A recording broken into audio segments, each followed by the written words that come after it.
The committee will come to order. Good morning, everyone. And without objection, the chair is authorized to declare recess of the committee at any time. With that, I will now recognize myself to give an opening statement. Good morning, and thank you all for being here today. The 2020 census is now underway. 2 weeks ago, the Census Bureau counted its first person in rural Alaska. Next month, counting will begin in earnest around our country. The Constitution requires us to count every single person in the United States without exception. This census will be the largest and most complex in American history, and it is essential that the count is full, fair, and free from any interference. This year's census will have enormous consequences for our communities. The results will drive the distribution of more than $1.5 trillion in federal funds. That's trillion with a T. These funds support critical services like children's health care, local schools, roads, and bridges. Unfortunately, the administration's preparations for the census have been woefully inadequate. Whether through incompetence or intentional action, this administration's failures risk causing grave harm to this year's census and could jeopardize a complete and accurate count, and these problems are now absolutely urgent.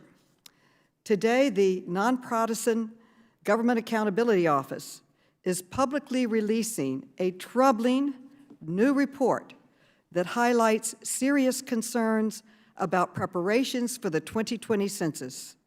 We will hear from GAO in a moment, but here are some of the most concerning findings.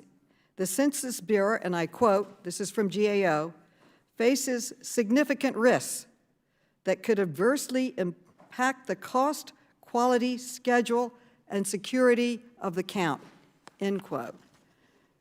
Quote, the Bureau is behind in its recruiting of applicants for upcoming operations. If the Bureau does not recruit sufficient individuals, it may have difficulty hiring enough staff to complete its upcoming operations within the scheduled timeframes, end quote. This is particularly troubling. This is a chart that GAO has. The red line is where we should be in hiring at 2.6 million. We're now at 2.2, getting there. But all of this time, when they should have been up here, they were behind in the hiring. That's got to impact in a negative way the outcome of the census. Another quote, the Bureau also continues to face significant cybersecurity challenges, including those related to addressing cybersecurity weaknesses in a timely manner, end quote. End quote, the Bureau has missed interim goals building towards its overall goal of 300,000 community partners by March 2020, end quote. Many people tell me at the Bureau, at GAO, and everywhere that one of the most important things is having these partnerships with the community because they know the community. They know where the people are. They can help get the count accurate as possible. Today's stark warning from GAO reflects similar concerns that this committee has been raising for the past several years with increasing urgency.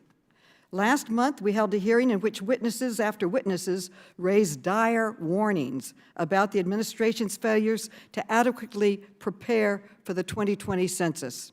For example, Mark Morial, the president and CEO of the National Urban League, testified that the Census Bureau should be treating this as a, quote, state of an emergency, end quote.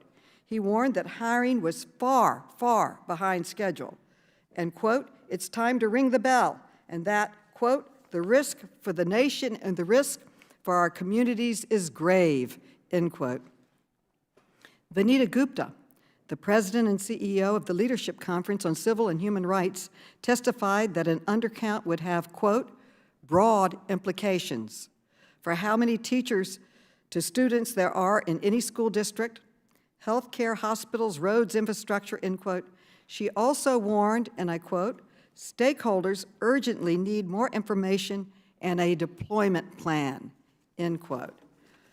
Arturo Vargas, the CEO of NALEO Education Fund, warned that the Trump administration's citizenship question debacle, quote, continues to foster fear and doubt, end quote.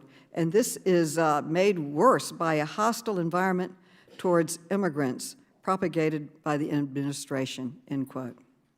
John Yang, the president and CEO of Asian Americans Advancing Justice, testified that the Census Bureau's language support program has, quote, several gaps that need to be overcome, and that hiring efforts have been slow and inconsistently inclusive of underserved communities.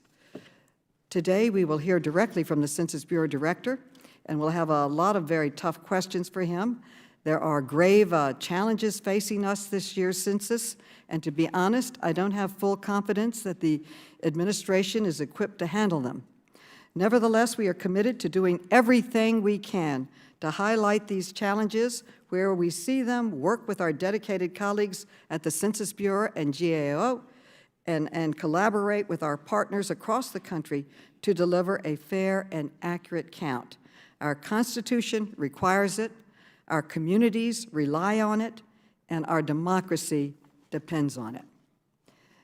And I want to thank really all of the witnesses, and particularly the director, for being with us today, and I look forward to all of your testimony. I now recognize our distinguished ranking member, Mr. Jordan, for an opening statement. Thank you, Chairman. Madam Chair, I want to thank you for convening this timely and important hearing. I want to thank our witnesses, in particular Director Dillingham, for taking the time out of his busy schedule at this busy time to be here and testify today. The census is among the most important matters within our committee's jurisdiction. It is mandated by the Constitution to occur every 10 years and has been conducted every decade since 1790. The data collected from the census is used to apportion seats in the House of Representatives and to distribute more than $600 billion annually in federal funds to states and localities. These numbers also serve as the foundation for estimates of current population and for projections of future population. For these reasons, it is obviously important that the census is accurate and complete. Unfortunately, the Democrats on this committee have largely ignored their responsibility, to oversee preparation for the 2020 census. Instead, Democrats have needlessly spent our time focusing on the citizenship question in an effort to score political points. I must admit that after all this time, I still do not understand why the Democrats do not want to know how many U.S. citizens are living in the United States of America. It's a question that's been on our census before. It's a question asked by several nations around the world, and it's a question that even the United Nations encourages countries to ask. The Democrats basically argued that the question was designed to scare immigrant and racial communities in an effort to undercount those populations, but that is simply not correct. Census Bureau conducted a test in the summer of 2019 to study, quote, the operational effects of self-response of including a citizenship question. Study found that there was no difference in self-response rates between forms with and forms without the citizenship question. Imagine that. Let me say that again. There was no difference in self-response rates between forms with and without a citizenship question. In July of 2019, following a Supreme Court decision, the Trump administration removed the citizenship question from inclusion on the 2020 census. Democrats want you to believe the administration took this action because the citizenship question was fundamentally inappropriate, and that the court vindicated their position. But in fact, the Supreme Court held that the Trump administration had the authority to add the question about citizenship to the census, but took issue with the administration's process for doing so under administrative law.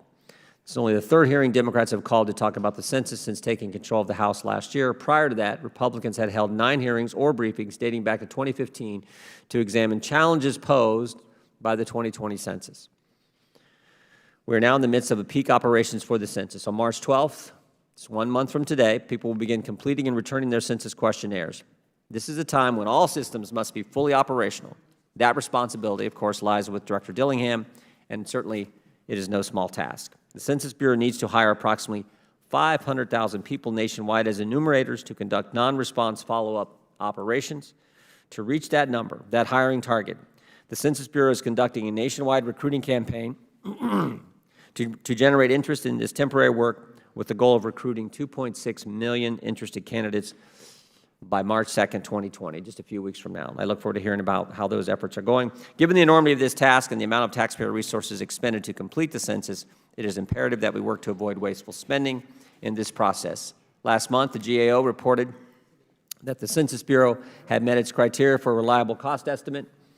the first time the Census Bureau has ever met the GAO metrics for reliable cost estimates. We are eager to get an update from our GAO witnesses this morning about the cost effectiveness of the census operations. I hope today that we can do away with the partisan theatrics and actually work together to ensure the census is complete and accurate. Thank you, Madam Chair, and I look forward to testimony today. With that, I yield back. Thank you, and I'd like to welcome our witnesses. The Honorable Dr. Stephen Dillingham is the Director of the United States Census. Mr. Christopher Mim is the Managing Director of Strategic Issues at the Government Accountability Office. Mr. Nick Marino is the Director of Information Technology and Cybersecurity at the Government Accountability Office. Mr. Albert E. Fontenot is the Associate Director of the Decennial Census Programs at the United States Census Bureau. And if you would all rise, please, and raise your right hand, I'll begin by swearing you in. Do you swear that the testimony you're about to give is the truth, the whole truth, and nothing but the truth, so help you God? Okay, let the record show that all the witnesses answered in the affirmative. Thank you, and please be seated. The microphones are sensitive, so please speak directly into them. And without objection, your written statements will be made part of the record. With that, Dr. Dillingham, thank you so much for coming. Thank you for your service. You're now recognized for your opening statement. Good morning, Madam Chairwoman, Ranking Member, Committee members. Thank you for inviting me to testify on the 2020 census progress. This census has been planned for the past decade. We are confident that we are on mission, on budget, and on target. As the Chairwoman just stated, the 2020 census began a few weeks ago in remote Alaska on the Bering Sea in the village of Toksook Bay. We start early in remote Alaska where conditions are severe, the nights are long, and before the snow and ice begin to thaw. The village is accessible only by small plane, weather permitting. On the way, in Anchorage, we met with congressional and state leaders, complete count committees, and partners from public, private, and nonprofit groups. We attended a church service in a diverse community where Father Fred bestowed blessings for a safe journey and successful census. The next stop was the small snow-covered village of Bethel, where local officials offered us and local residents native winter gear. When the weather broke, we left in small planes with skilled, brave pilots. We were the only flights able to reach Toksook Bay that day. We were greeted by the village elder. I was whisked off on a snowmobile to the home of the first person in the nation to be counted. As a census worker, I cannot discuss the person's data. The person's answers were in Yupik and were translated. Upon completion, the person looked into my face and with a warm smile and gleaming eyes, reflecting generations of wisdom, saying two words, "Thank you." I was honored to conduct that count. The person was honored to be counted. The census is personal and built on trust. That is how the 2020 census began. As I departed, I stopped at the school gym where villagers gathered. Children were wearing traditional clothes, performing native dance. Excitement was high, the bleachers were filled, native food abundant. The village was celebrating the 2020 census. To conduct a successful count, it takes a village like Toksook Bay, a town like Bethel or Middlebury, Vermont, a city like New York City or Detroit, and a county like Broward County, Florida, Lorain County, Ohio, York County, South Carolina, and the most populous county of Los Angeles. The success of Toksook Bay will be repeated across America. Systems have been tested, recruiting and hiring are on target, partnerships are unprecedented, innovations and efficiencies save tens of millions of dollars, new options enable people to complete the census anytime, anywhere. The Government Accountability Office and Inspector General have reviewed our progress. The 2020 census is positioned for success. As in Toksook Bay, it will take trust and engagement. The Bureau has responsibility for data collection and reporting, but the census does not belong to an agency or to the federal government. It belongs to everyone and always has. It is a national asset. Engagement is increasing. We have statewide commissions coordinating efforts. We have an army of partners numbering more than 250,000, actually this morning, more than 270,000, and climbing fast. These partners have employees, members, and followers numbering in the tens of millions. This is the largest civilian mobilization since World War II due to the number of census workers and the enormous public engagement that happens during a decennial census. We have twice as many partner specialists as before. We thank this Congress for augmenting them with thousands of mobile assistants to better reach low-response areas. Complete count committees exceed 10,000, averaging more than 200 per state and dozens per congressional district. Business partners range from small to the largest, with many thousands of employees. Public partners include agencies at the federal, state, and local levels. Faith partners range from single churches to entire denominations. Education from single schools to school districts. Colleges from small to the largest university systems with hundreds of thousands of students, faculty, and staff, and millions of alumni. We have more than 6,000 higher education partners, and the list grows. We want every school and every business as a partner. Universal bipartisan support brings the nation together for this civic purpose. Governors and local leaders have issued bipartisan proclamations of support, as did the U.S. Senate. Nearly all members of Congress are partners. Your help matters. We need leaders and trusted voices. We must work together to foster public trust. We must roll up our sleeves to maximize engagement. Our Census professionals are confident, excited, and ready. All systems are go. The countdown is now. The national launch begins in 1 month. Thank you for your oversight, leadership, and strong support. And I think we have a couple of short ads from our national media campaign that emphasize how easy, safe, and important the census is. Our ads will reach 99% plus of all households repeatedly. Is my 2020 census data safe? After sending your census response, your personal information is kept safe. By law, it can't be shared with any other government agency, law enforcement, or landlord. No one. So take your 2020 census with peace of mind. Shape your future. Start here. Visit 2020census.gov. Guys, figuring out who counts in the 2020 census isn't complicated. Everyone living in your home on April 1st counts. My aunt and uncle who live with us count. My best friend who sleeps over every Friday night doesn't count. My new baby sister, she counts. My mom's best friend who's been living with us, she counts. Our dog, Mr. BB, should count, but he doesn't. Complete the census online, by phone, or by mail. Shape your future. Start here at 2020census.gov.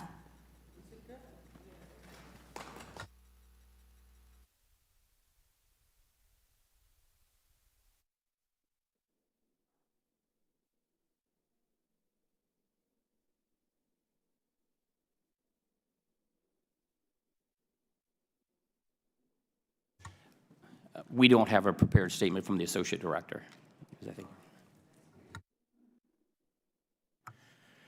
Chairwoman Maloney, Ranking Member Jordan, members of the committee, it's a great pleasure to be here today to discuss our work on the census. I'm joined obviously by my colleague Nick Morenos, and we're honored to appear before this committee. We're also delighted that many of our colleagues from GAO, whose thoughtful and dedicated work has supported the committee's oversight over a number of years, are able to join us this morning. As has been mentioned a number of times, the census has already begun with the enumeration of remote areas of Alaska, and we're a month away from the first mailings going out alerting individuals that they can start responding via the internet. As you know, we added the census to our high-risk list in February of 2017. Over the past decade, we have made 112 recommendations on the census, most of which have been addressed by the Bureau, but some of which remain open. The information that Nick and I will present today is based on our report being issued today. 2020 Census initial enumeration underway, but readiness for upcoming operations is mixed. And I know that each member of the committee has a copy of that report. I'll briefly discuss the status of census operations, and then Nick will cover IT systems and cybersecurity. In the interest of time, obviously, I'll just hit 3 quick points that were covered in the report. First, the Bureau completed early operations on schedule. Last October, the Bureau completed its in-field address canvassing operation, where temporary field staff verified and updated over 50 million addresses across the country.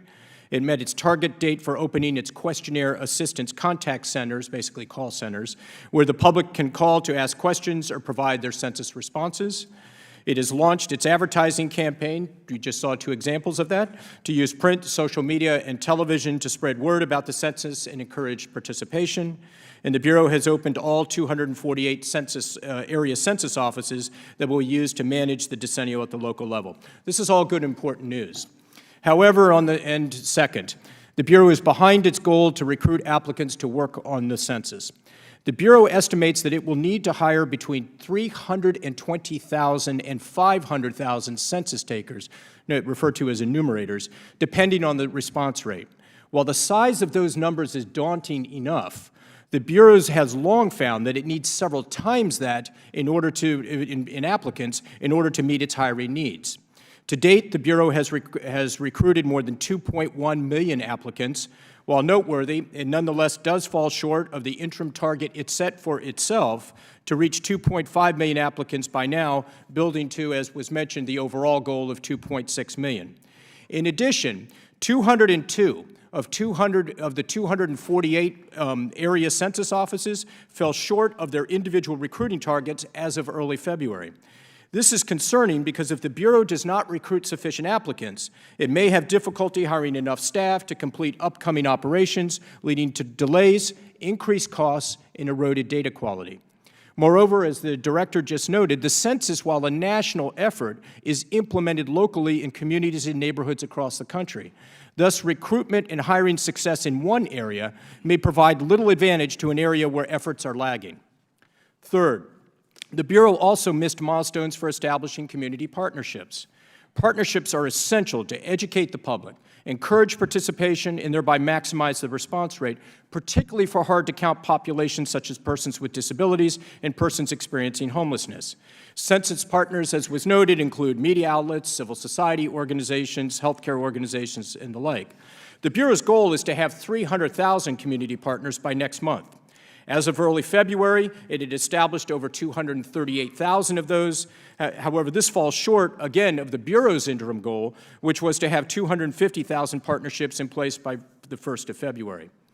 Of course, the quality of the partnerships ultimately matters much more than the quantity.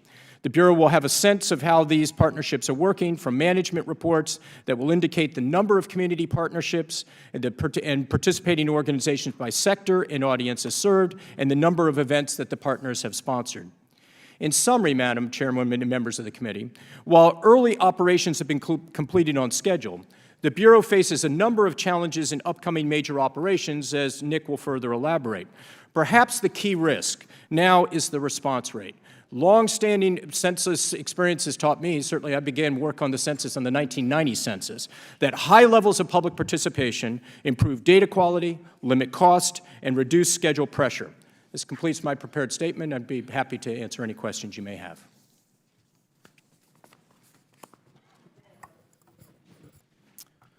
Chairwoman Maloney, Ranking Member Jordan, members of the committee, thank you for inviting GAO to discuss preparations for the 2020 census. As Chris mentioned, our latest report highlights a number of IT-related challenges facing the Bureau. These include IT systems readiness and cybersecurity.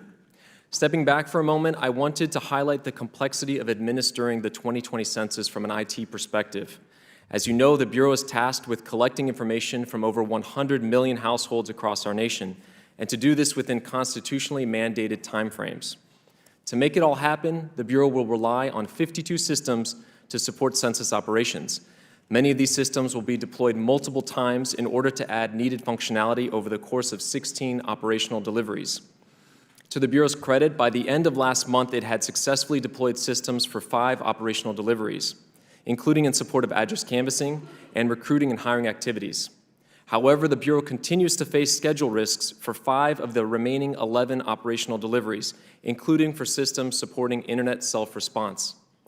The Bureau, in fact, recently identified a scalability issue that was preventing it from meeting its goal of having up to 600,000 users be able to concurrently access the internet response system without experiencing performance problems. As a result, the Bureau decided late last week that it will instead use its backup system to manage internet responses for the 2020 census. Late design changes, such as a shift from one system to another, can introduce new risk during a critical moment. The internet response option is scheduled to be available to the public in exactly 1 month from today. Therefore, the Bureau needs to quickly ensure that the system is ready and that contingency plans are finalized to reflect this change and fully tested before going live. With respect to cybersecurity, the Census Bureau, like all federal agencies, faces a growing number of cyber threats. Web-based attacks and phishing campaigns have become commonplace in our world, and they pose a serious challenge to economic and national security and to personal privacy. In light of this growing threat, GAO has designated cybersecurity as a government-wide high-risk area since 1997. To its credit, the Bureau has made progress in assessing the security of its systems and authorizing them to operate. In addition, the Bureau continues to leverage the expertise of DHS's Cybersecurity and Infrastructure Security Agency, known as CISA, to conduct cybersecurity assessments and provide consultative support. Nonetheless, significant challenges still remain, and the Bureau needs to continue taking steps to fully protect 2020 operations. Specifically, the Bureau needs to maintain its focus on security improvements called for by its own assessments and those conducted by CISA. We previously recommended that the Bureau improve its ability to address its security to-do list in a more prioritized and timely way. The Bureau agreed with us and is working to fully implement our recommendations. The Bureau should also maintain its vigilance in light of the risk of disinformation on social media. The Bureau has been actively coordinating with social media platform providers and plans to roll out education and communication campaigns to respond to this risk. We think such activities are essential. In summary, the technology innovations that the Bureau plans to rely on for the 2020 census create opportunities for increasing efficiency and effectiveness of the count. However, they also bring with them significant IT and cybersecurity risks. Ultimately, the success of operations in the upcoming months will be directly tied to how the Bureau continues to manage these risks. Madam Chairwoman, this concludes my statement. Thank you. Thank you very much. Thank you to all of the participants today. And Dr. Dillingham, this new report from GAO we just heard is very troubling. And just like the witnesses that we heard from, I guess it was last month, this new report seems to be sending flashing red lights, warning that the Census Bureau simply is not ready for what's about to happen, this important challenge before us. Now, in this new report and in the testimony we just heard, GAO, they warn of inadequate recruitment and hiring, missed target dates, insufficient progress working with community partners, and significant cybersecurity challenges, and I could say the list goes on and on and on. I want to give you a chance to respond. I know GAO gave us the report a week ago. So why is the Census Bureau so far behind in so many aspects of the preparations across the board? Mr. Dillingham, Dr. Dillingham. Madam Chairwoman, that's a very good question.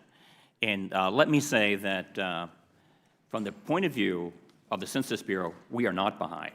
And let me show you some charts. We provided members with charts today as to where we are. Mm-hmm. The first chart we have is the recruiting chart. Now, the recruiting chart, as pointed out by GAO, is based on self-response rates. We have three scenarios here. Now, the figures being cited, which we did develop ourselves, very ambitious goals, the worst-case scenario, if our self-response rate drops to 55%, which no one expects, but if it did, we would want 2.7 million people recruited, from which we would hire about 500,000 people. That is the worst-case scenario. The next scenario is the 60.5%, and that's probably the more reasoned scenario, in which case we would hire 320,000 people. Now, as of this morning, we have 2.3 million completed applicants, 2.5 million that have started their applications, and it's increasing about 20,000 a day. We will meet the worst scenario goal by the first week of March, and then we're going to surpass it. There is no doubt. We currently have about 4 applicants for every position. We want 5 applicants. We actually would like more. Okay. So we're going to have those applicants, and so recruiting, that's the first thing I'll address. What about the number of partners compared to the goal? Sure. Let me show you, Madam Chairwoman, on that. Our partners, and again, we supplied you with these figures. Mm-hmm. Here's where we are. Now, we had a straight line, kind of, as to we have very ambitious goals. We set them up intentionally as being ambitious to make sure we get the job done. But we're at over... I see the chart, Dr. Dillingham. Yes. And I just want to point out that if we had been going on the red, we would have had more preparation in place. I only have a few minutes because we Sure. keep a very Absolutely. strict time, so I We're want to on get track to to meet GAO to as the goal, respond if I Madam could. Chairwoman. Absolutely. But I think if we had hired, we would have been in a better place right now. You are catching up, good.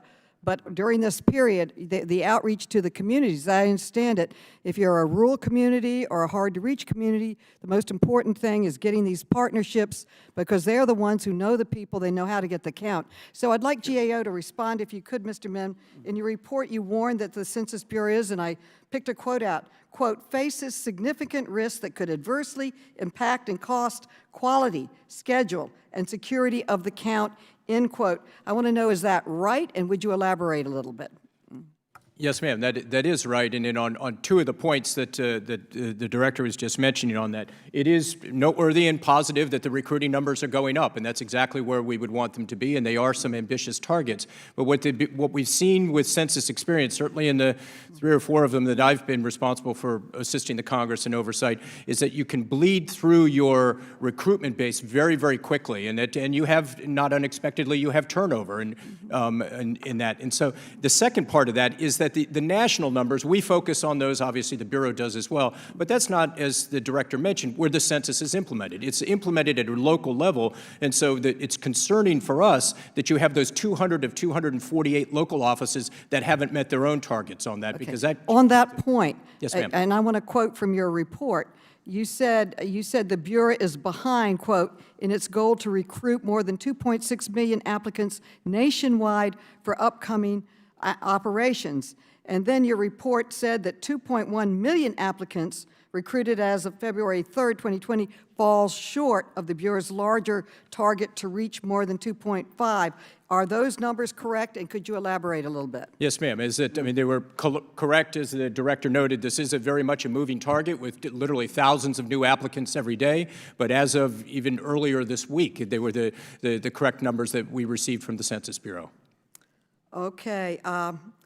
You know, and also you missed this quote. I think this is an important one because I think that one of the most important parts about the census is having these community partnerships in place.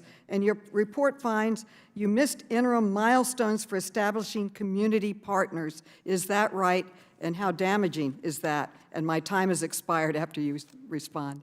Yes, ma'am. It is a concern because it's certainly in the environment that we are now, the larger cultural environment is that we need people to be encouraged to participate in the census, to, as you saw from the ad that the director showed, to believe in the integrity of their data. This is what partnerships do, is that they are trusted voices in the community that can tell people we need to participate. They use the we language. We need to participate. It's good for us, good for the community, and it will be and your data will be protected.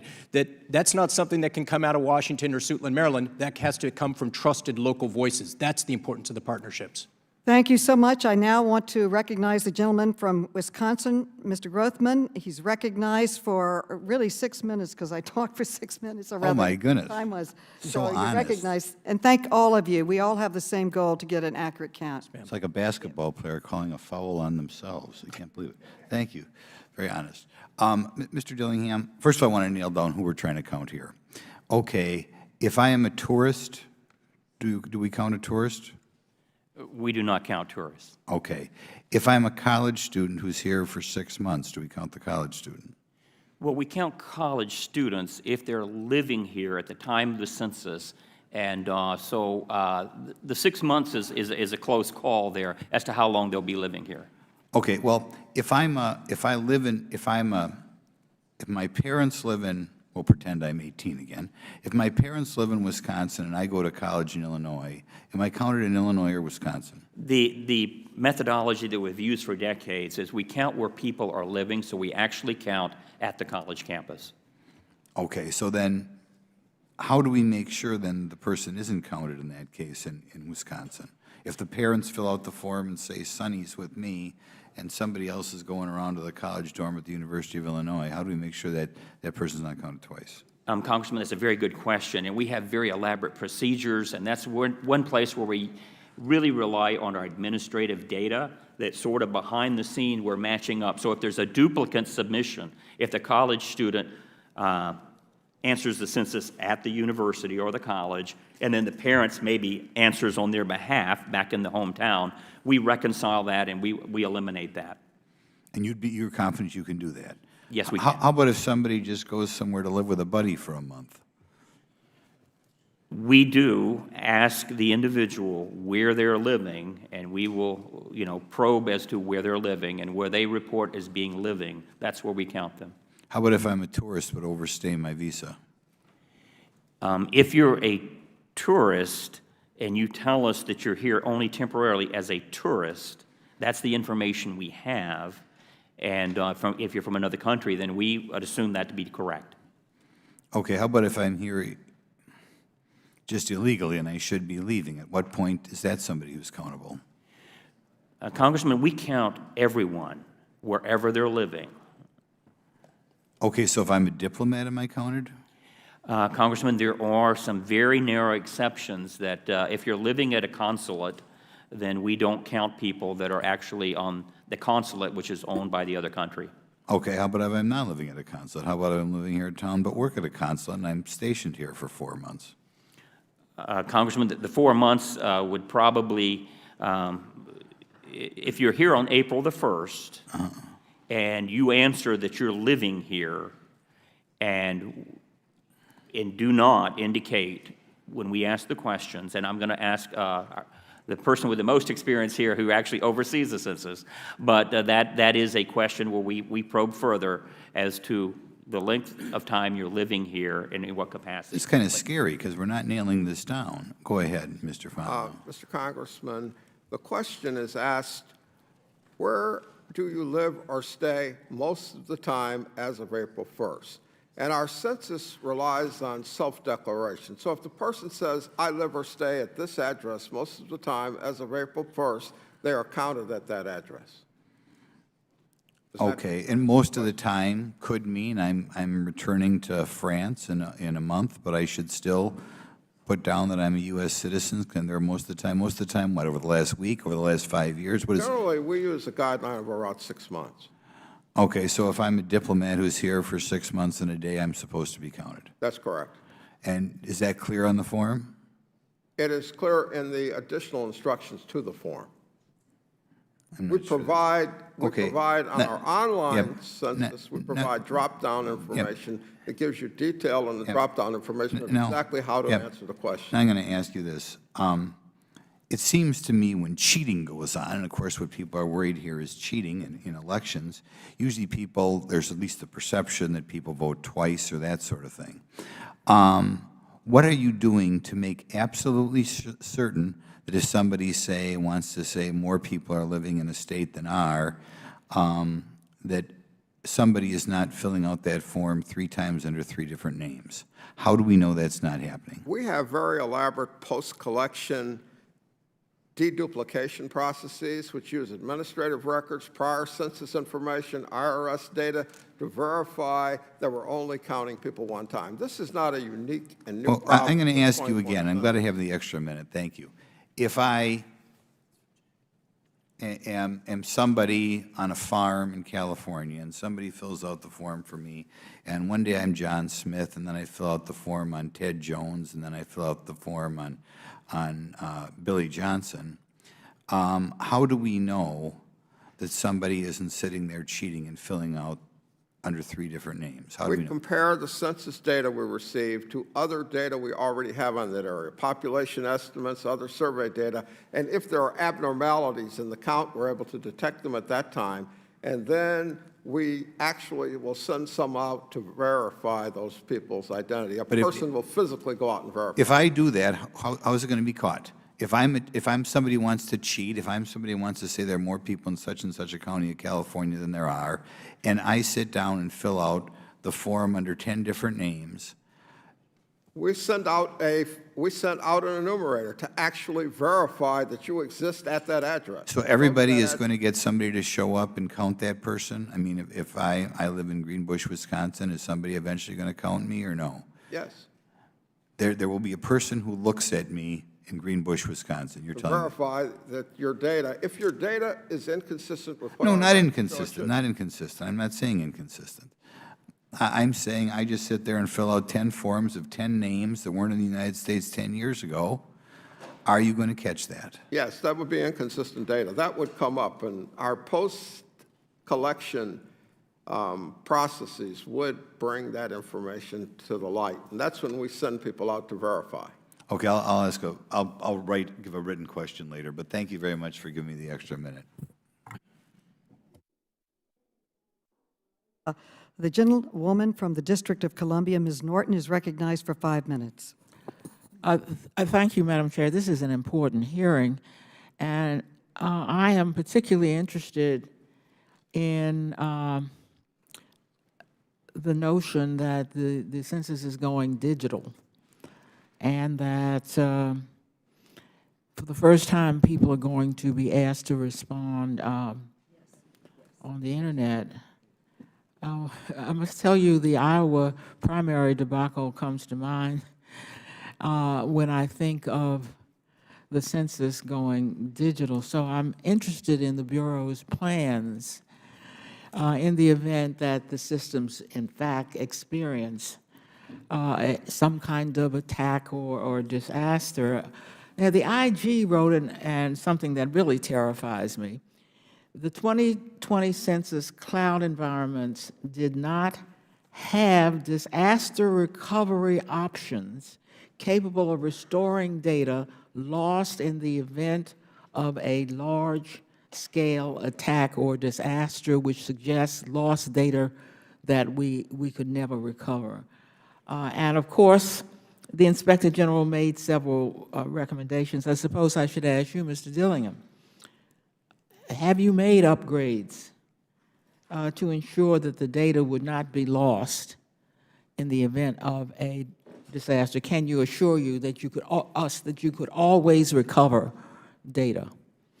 Congressman, we remedied all the issues that were pointed out by the Inspector General, and we've satisfied with the testing of our system, and we do have redundant storage. In the event that there was some type of a catastrophe in which people could not reply online, and our Associate Director can address this, he can tell you how many millions of additional forms that we have prepared on paper, and we're ready to mobilize a different process to people could respond on paper, but we don't foresee that happening in any way, and in no way is it comparable to what happened. I'm talking about data that is lost. I'm talking about recovering data, not people who are using pen and pencil, but recovering data from people who have used the internet to respond.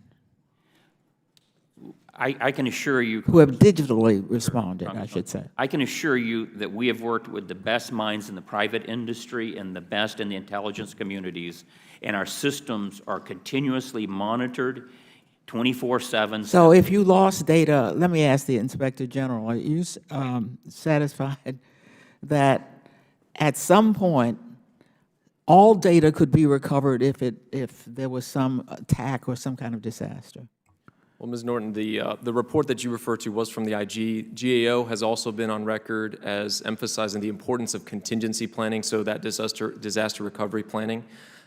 We mentioned in our report that we're issuing today that we're still waiting to see the Bureau finalize their plans. And as I mentioned in my opening statement, this is especially important given that we're just 1 month away from internet self-response going live. So it's important for the Bureau not only to document what it's going to do in the event that a primary system needs to fail over to a backup system. And so that's why we continue to emphasize that as a key point. Well, it looks like we don't have the contingency. We don't have any way to recover data that is lost. And we're waiting for that response, that report. Yes, Mr. Bonengo. Yeah, Congressman Norton, if I may, we store the data in multiple areas in the cloud to ensure security, and we back that up regularly. We can recover data if we had a breach or a situation like that that would. That's really all I want to know. Yes, ma'am. That you are assuring us that you can always recover data. At worst case, we would send someone out to recollect that data. We would Well, look, I want to ask you, though, I inconvenience people. want to ask you, because I'm waiting for this report that you say is coming in. I was concerned with a testimony we have received from the National Latina elected and appointed officials, and this is what they say. I firmly believe that we need a Plan B and that the Census Bureau needs to make sure it has adequate supply of paper forms at the ready should something happen and the computer load capacity not work, as we saw previously in health.gov. So I'm going to ask Mr. Marino, does the Census Bureau currently have enough paper forms to use in the event of a system failure? They do, Ms. Norton. So I think it's important to note that the internet self-response option is just one of many ways that the public can respond to the survey. And I can defer to the Bureau for the specifics, but what I can convey is that their approach to how they are going to interface with the public is directly tied to the availability of the internet within those areas. So the approach that they may take may include actually providing a written form, a paper form for someone to fill out, or may have a postcard first be the thing that gets sent to encourage folks to go online. In the event that someone does not respond to the survey online, the Bureau has plans to eventually provide them with a paper form, and if they don't fill that out, have an enumerator, have a counter actually knock on their door. That is reassuring. Thank you, Mr. Chairman. The gentlelady yields. The chair now recognizes the gentleman from Kentucky, Mr. Massey, for 5 minutes. Thank you, Mr. Chairman. It looks like a lot of the contingencies depend on the self-response rate. How did you estimate the self-response rate, and how do you think it's going to change this decade because of the internet option? Either Mr. Dillingham or Mr. Fontenot. Congressman, we estimated the self-response rate based on a number of historical census work we have done. The 2010 census was a starting point. We looked at the 2016 test, the 2018 test, and a test we did in 2019, and we also conferred with our colleagues from other censuses throughout the world. One of the things we're seeing on a global basis is people's propensity to respond to surveys and censuses has declined over the last 2-3 decades. And therefore, we are projecting 60.5% response rate, which is lower than the total response rate we had in the 2010 census at the same point in time. To tie to the chart we had over there, I'm pointing to air, but to tie to the chart we had over there, the top line assumed a 55% self-response rate, which is lower than any of our models projected. Our models tend to project the mid-range expected rate just over 60%. How does the response rate, the self-response rate, differ between the short form and the American Community Survey? The American Community Survey, as you know now, is offered in every county in the country and has 2 modes. It used to have 3 modes. It has 2 modes. It sends out a paper form, and then we send out an actual field representative to collect the data. The completed response rate for that is in the 90% range, but the self-response rate for mailback is lower than we would expect from a census. A census is basically a 10-question form versus a multi-page American Community Survey. I've got a copy of both, and it looks like if I got this in the mail, it would take me, I've put a lot more thought into it before I responded on my own. And it is a lower response rate than we get on censuses. That's correct. If somebody gets the long one in the mail. They don't get that as part of the census. They get that as part of the American Community Survey. Okay, so it's an addition. It's not that one or the other. Prior to okay, 2005, gotcha. Everybody gets the short one. Prior to 2005, that was the census long form. Gotcha. That helps a lot. So, and what's your goal on response rate for the ACS?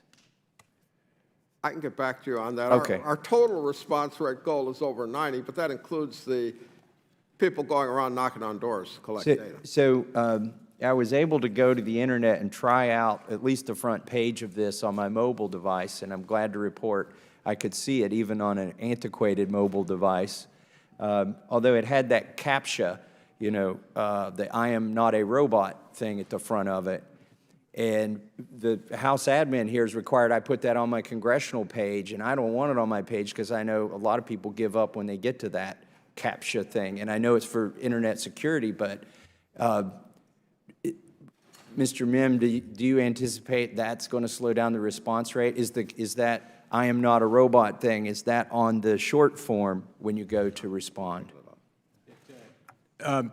My understanding is that that is not on the census form. Okay. The issue you're raising, sir, is exactly right. And it's, in prior censuses, we used to have two forms. We had the short form, the one that you're holding there, and a version of the American Community Survey called the long form. The response rates were like 10 percentage points difference on that. Congress and the Bureau said this is, it's taking too much time and effort in the context of the decennial census to do the long form. Let's strip that out and have a completely different survey on a different time frame, and that's the American Community Survey that you're referencing there. And so the 10 or so questions that on the short form were now the only form. That's what, as was mentioned, the Bureau is looking for a 60.5% response rate. Can people use their telephone to do the short form? Yes, sir. Okay. For the census, we have 3 ways to respond: online, by phone, or on paper. Okay, well, that sounds good to me. Is there a way to ensure integrity of the data as the deadline approaches? Let me just tell you a story, and this may be apocryphal, okay, but a census worker that I know back in the community, either 10 or 20 years ago, said when they got toward the end of the census, the manager said, just drive by and count the number of bicycles in the yard and take a guess on how many kids are there. Now, what I'm concerned about is as the deadlines approach, the integrity of the data goes down. The example I gave you is anecdotal, and maybe it happened, maybe it didn't, but I'm sure there's a lot of pressure toward the end to skip a few steps. And maybe that's designed into the system. Maybe a little bit of data is better than none, but what are the steps that you're taking to make sure when you get toward the deadlines that they don't start cutting too many corners? We are working very closely with the managers of the local census offices and the census field supervisors to ensure that process is followed throughout the census. Now, to your point, if we have a person that's only willing to give some data toward the end of the census, we will take the data that they provide, because truly the purpose of the census is to get a population count for apportionment of the seats in the House. So we will take partial data, but actual respondent data or proxy data or administrative record data. One of the things that enhances our ability to get verified data in 2020 is we are using administrative records, data the government has collected for other purposes, to be able to fill in places where we do not get people's responses. Thank you, Mr. Chairman. The gentleman yields. The chair now recognizes the gentleman from Maryland, Mr. Raskin, for 5 minutes. Mr. Chairman, thank you very much.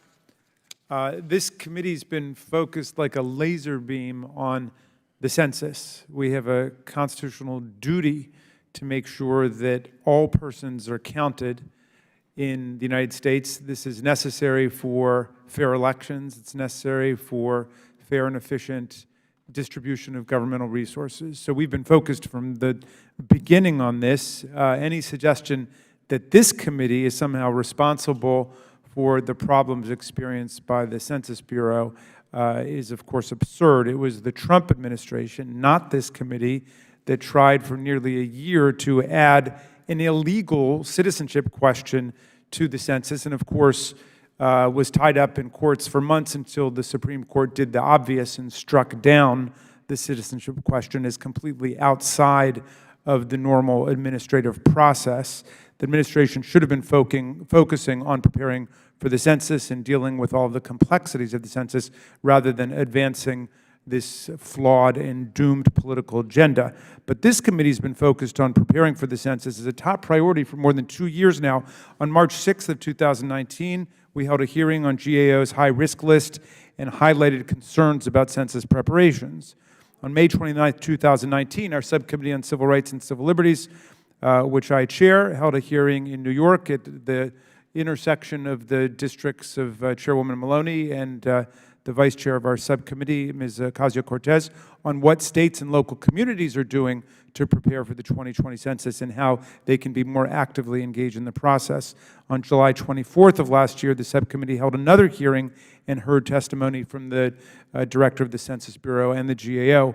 And on January 9th of this year, the committee held a hearing with experts and advocates on the risk of an undercount and what we are doing to combat it. And on January 21st, we wrote a letter to the Census Bureau seeking documents on critical aspects of census planning, including hiring, technology, and planning for potential disasters. Our staff has held more than 20 briefings with the Bureau and the GAO during this Congress alone. So I'm proud of the work that this committee has been doing to ensure that the 2020 census is a success. I'm proud that we helped to overcome the administration's outrageous attempts to sabotage the census with its illegal citizenship question that was struck down by the United States Supreme Court.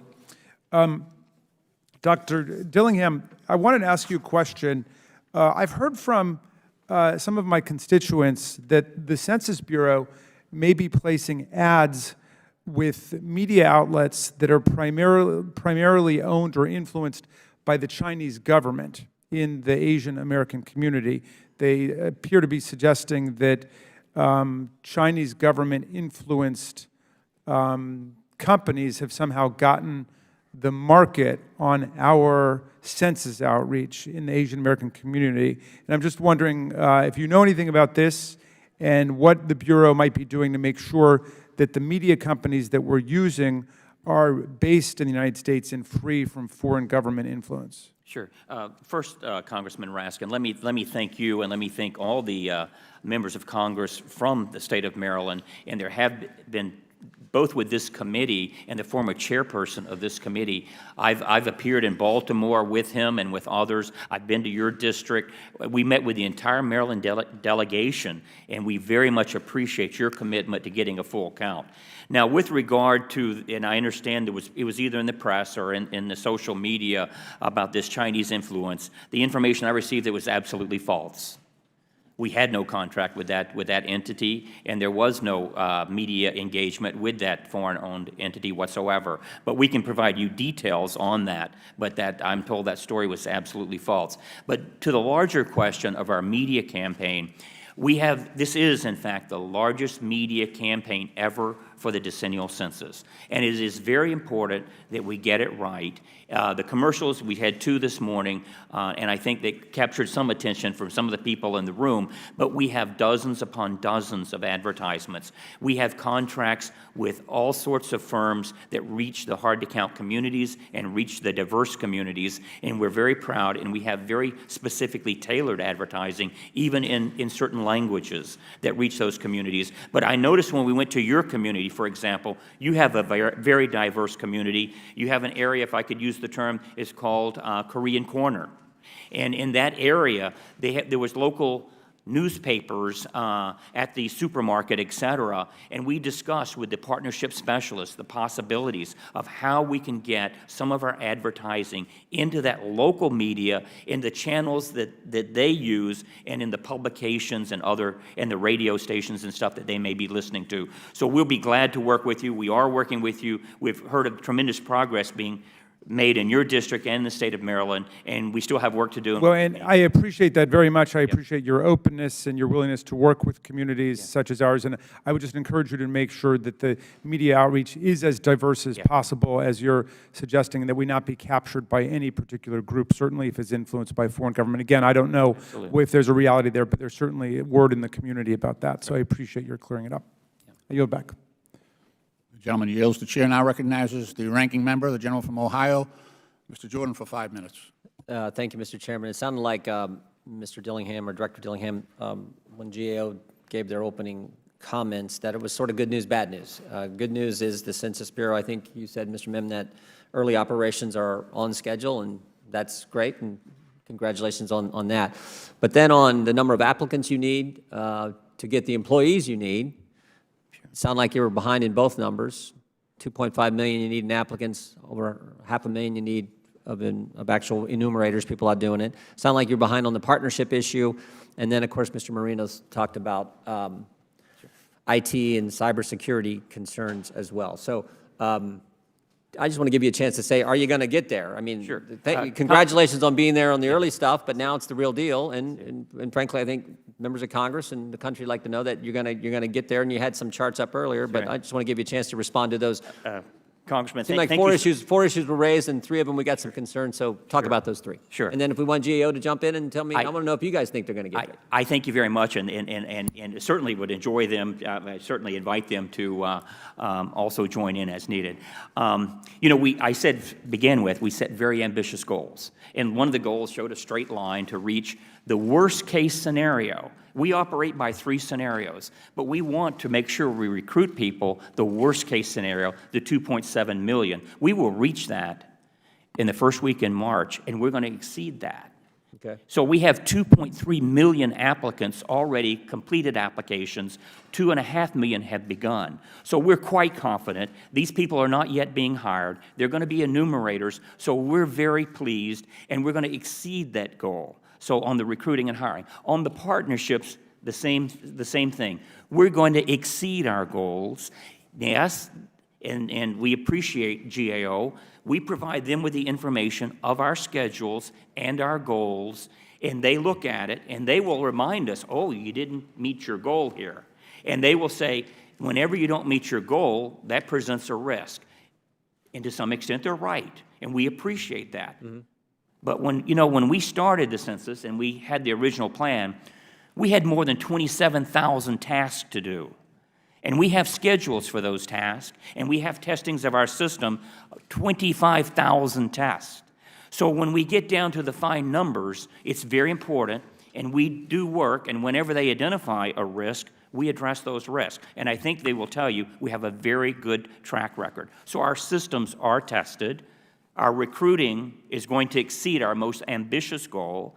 Our partnerships already surpassed the last decennial census by the point they had reached at the end of the census, and we're a month out before we even do the first mailing.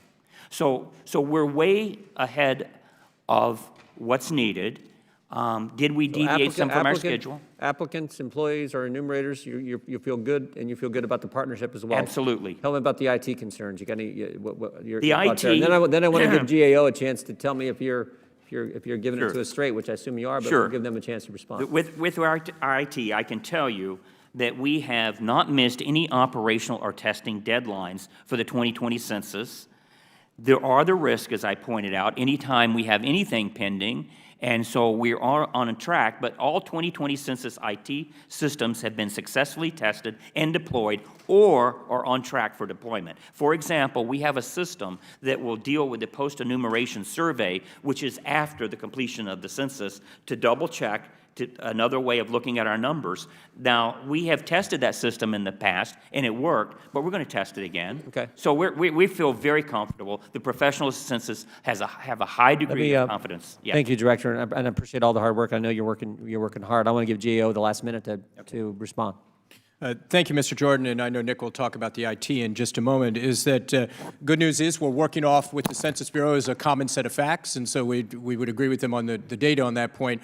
On the other hand, I'm from GAO, and I'm paid to worry on your behalf, you know, and that, so I think that the big concern that we have operationally is that these numbers can be looking good at a top level, even though we haven't met some interim goals, but the concern is the response rate.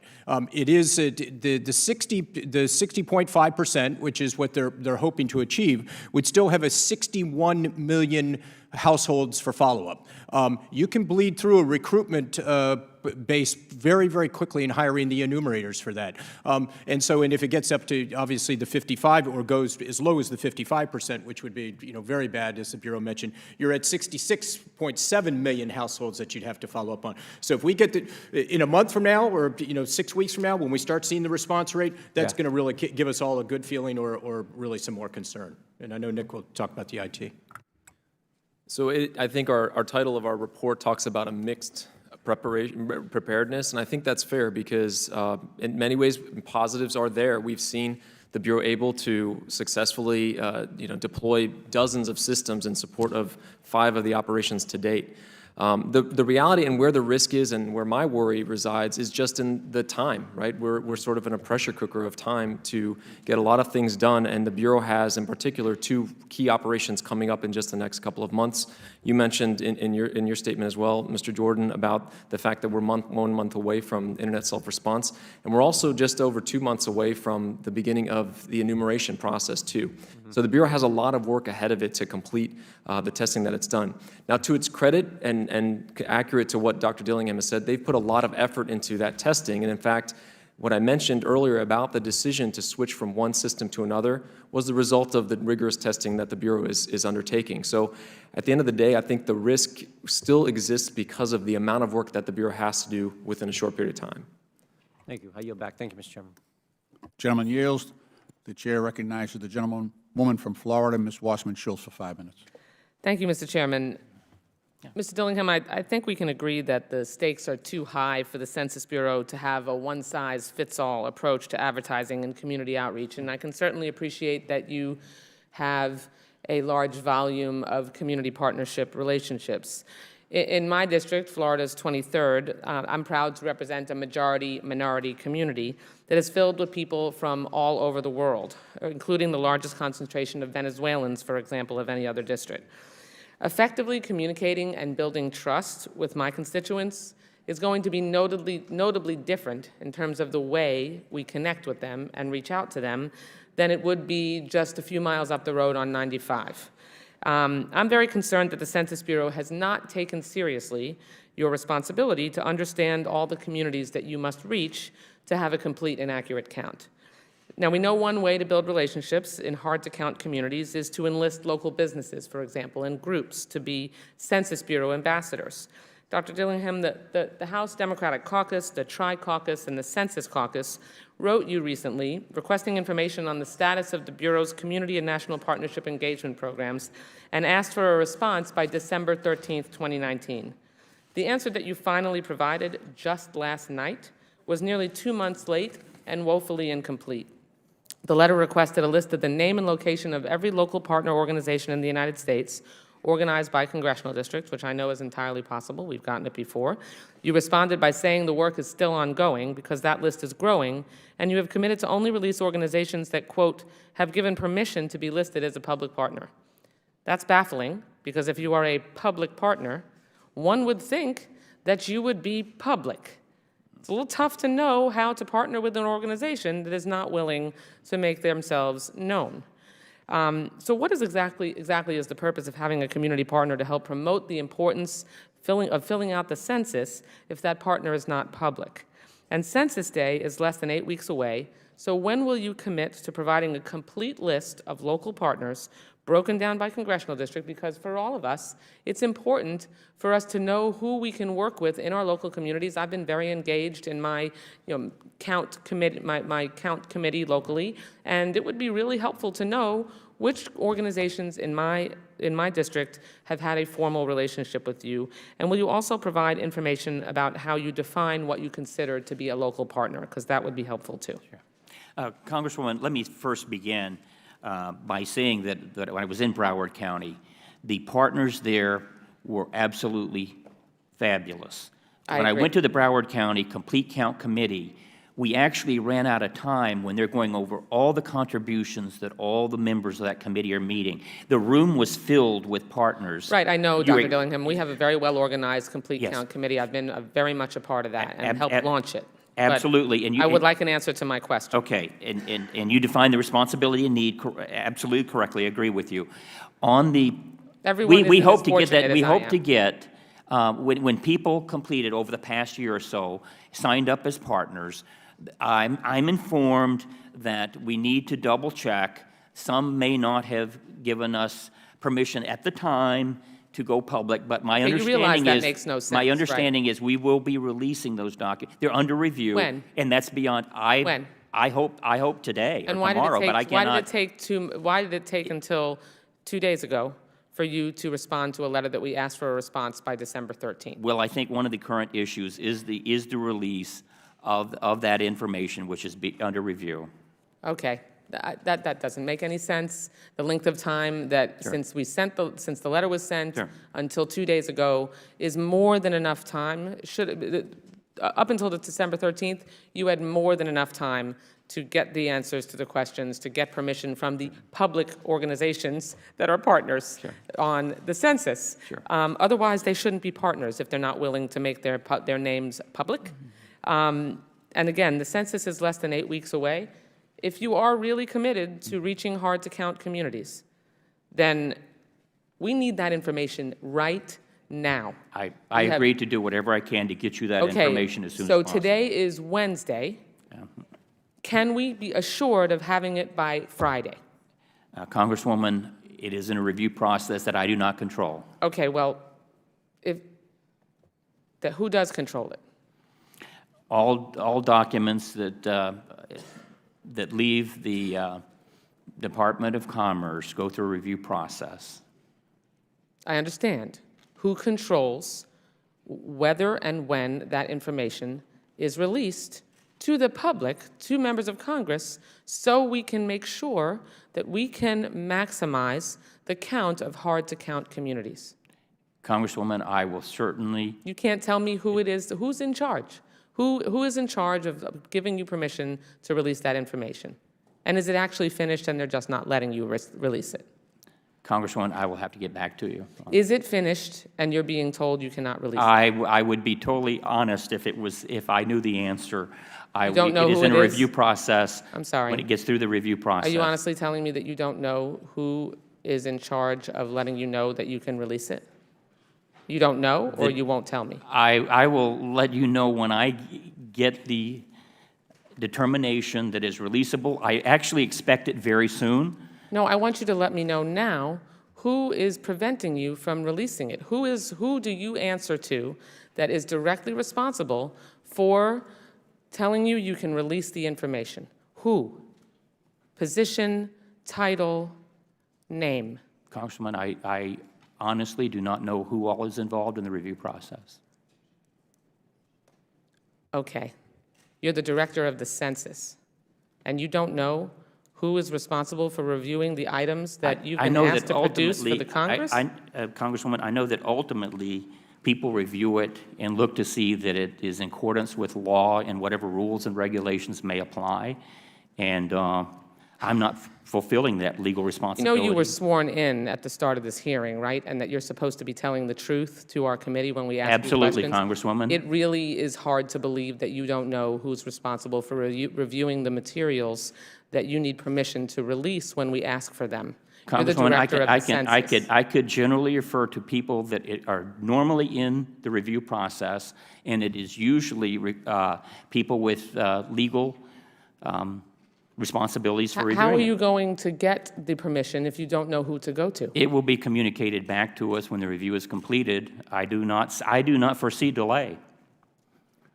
Okay, we're 8 weeks out from the census, so I would like an answer today when the information is going to be released so we can effectively work across the districts in the United States of America with our public community partners, and the Census Bureau allows them to be public. Can you commit to that? Congressman, it's not that I'm stopping anyone. You work with them each and every day. You know many of them. I don't know who they are. That's my question. They can certainly. No. Yes. I don't know who they are. That's my question. You know who they are. And you are not providing the information to our Tri-Caucus, to our CBC, to our Census Caucus. And you can't even tell me who it is that is holding it up or who is responsible for reviewing it. Congresswoman, that's outrageous. We will review the process. It's a deliberate obstacle that you are throwing in the path of trying to make sure that we can get hard-to-count communities counted. And that's obvious.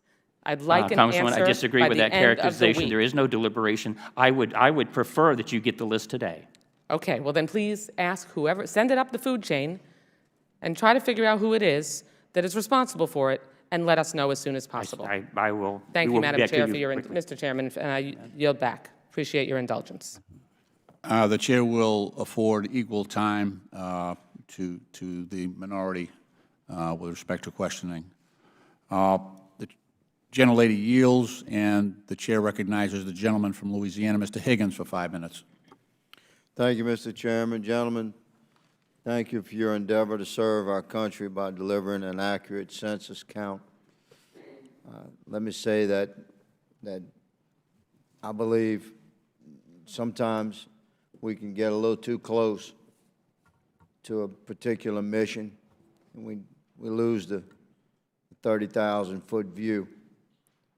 And perhaps this committee has been overly focused on one particular aspect of the census count or another, and I believe has lost sight of exactly if we are addressing the cultural change in our country since the last census a decade ago. And despite the best efforts of the entire census endeavor, including you gentlemen and the many, many scores of thousands of men and women that will attempt to serve and gather data, I believe when we reconvene next year, those of us that do, I think we're going to reflect upon this time and wonder how we missed it so much. The last decade in our nation has seen an incredible saturation of social media and communications interactions that we had not seen prior. And one of the aspects of that 24/7 unending communications is a criminal endeavor which every American has been touched by. So for 10 years, you've had untold millions of Americans have been victim of scam. The whole government entities at the municipal, state, and federal level have fallen prey to scam, ransomware, et cetera. Our American culture has been subjected to a continuous barrage of criminal endeavor, all of which begin with the request for personal information. A decade ago, when someone knocked on your door, you answered your door. A decade ago, if your phone rang, you answered the phone. This has changed. So I ask you, Mr. Dillingham, what is the census doing? Is there an awareness of this? How are you going to penetrate this culture of protection and secrecy that we have rightfully, as an American citizenry, we have responded to the barrage of criminal attack that has been made manifest over the last decade? How are you going to get through that? We have not discussed this in this panel. This highly impacts the elderly in our country. I believe we're going to reflect upon this census effort a year from now and find it to be a failure because we have failed to address this cultural change. I ask you for a response, Mr. Dillingham. Thank you very much for your statement of some of the problems with regard to security and fraud, et cetera. Let me begin to frame it at a higher level first, and then our associate director, with many years of experience in this, can tell you what we're doing on the front line to combat fraud and scams and that sort of thing. But it is very important, and as one of the commercials earlier showed, that we protect the information that comes to the Census Bureau. And we have an excellent track record. We have stringent federal laws that have subject you to years in prison if anyone who violates it. That has not happened. Congress passed the laws in the 1950s under Title 13 to protect the privacy and confidentiality of our data. However, I think you're bringing up also, what about in conducting the census? Are there opportunities for fraud or attempted fraud? And I think that our associate director can tell you from the front. No, I'm asking, how are you going to conduct a census in a nation where our culture has changed regarding the willing dissemination of our personal data? Sure. If the phone rings now and it's not a known contact, nobody in here answers the phone. If someone knocks on your door, your elderly mom or pop, and they don't know who that is, they don't answer the door. You know what to do? They call the police. How are you going to penetrate this? Congressman, if I may, I think there are three primary things that we're focused on. Number one, you need to have voices that people trust in the community, be they pastors, be they community leaders, be they Congress people, and your staff. These are trusted voices. You've been elected official by your people. They trust you. So we're saying, how do we, number one, get the trusted That may be a bridge too far. saying that it's important for them to participate and that their data is safe. The second thing is the people going around knocking on doors are from the community. The key to census hiring is hiring people who live in the local community, who are familiar with the local community, who speak the languages, and can go around and knock on the doors. Is there a plan to reach through those avenues, sir, through pews and pulpits and? Yes, and, absolutely. We have a town halls? faith-based program of how we talk to pastors, get churches engaged as partners. We have an initiative which is called Mobile Questionnaire Assistance, which the Congress actually mandated that we set up for 2020 and funded with $90 million in the last appropriation. The mobile questionnaire assistance allows a census person to go to grocery stores, to assembly areas where people are assembled with a device and work with the people to actually take their enumeration. Ideally, they will work with the partners and the community organizations in that neighborhood to say, all right, what's a good time? Can we assemble? You have a church tea at the VFW hall, at some event, and we will be there. We can talk about how your information is safe. We can take your information right there at that point in time. Well, we hope it works. We shall see. We all want an accurate count. Thank you, Mr. Chairman, for your indulgence. I yield. The gentleman yields. The chair now recognizes the gentlewoman from Illinois, Ms. Kelly, for 5 minutes. Thank you, Mr. Chair. This year marks the first time the census will be conducted mostly online, yet more than a quarter of American adults do not have access to high-speed internet at home. This digital divide affects people in rural areas who are less likely to have broadband access than other Americans. My district is urban, suburban, and rural, and I've done about 6 census briefings across my district, and when we had the census briefing in my most rural area, the gentleman from the census said 40% of the people don't have access to the internet. And of course, as you know, this is not just a rural issue, because I've had people in the city of Chicago that don't have access. According to data from Pew Research, 44% of adults who earn less than $30,000 do not have broadband service at home. Around 1/3 of Hispanic and Black adults also lack home broadband access, and only 59% of Americans 65 years and older have home broadband. So while the internet will make it easier for some people to participate in the census, I am concerned that relying on internet self-response will make counting hard-to-count populations even harder. So, Mr. Dillingham, what is the Census Bureau doing to make sure that those homes without broadband access are counted in 2020, including those who live in areas where the Bureau is using internet self-response? Congresswoman, thank you so much for that question. And we have been in areas of New York and across the country where the connectivity rates are low. Even in Alaska, I can tell you stories there. We're doing a lot. But keep in mind that that's one of the important features of this census is people can answer in 3 different ways. They can get on their phone, even a hard line, doesn't have to be a smartphone. Or they can answer on the internet with a smartphone or with a computer, or they can do it on paper. So in those areas that we have already determined the connectivity is low, and our associate director can give you great details on this, we're identifying those 20% of the country where in our first mailing we send out on the paper. We send it out on paper. Now, other areas, we send it out on the 4th mailing, and we do a total of 5 mailings if we haven't heard from people. But so that's one way. But in areas like New York City, et cetera, the American Library, we have partners all across the nation.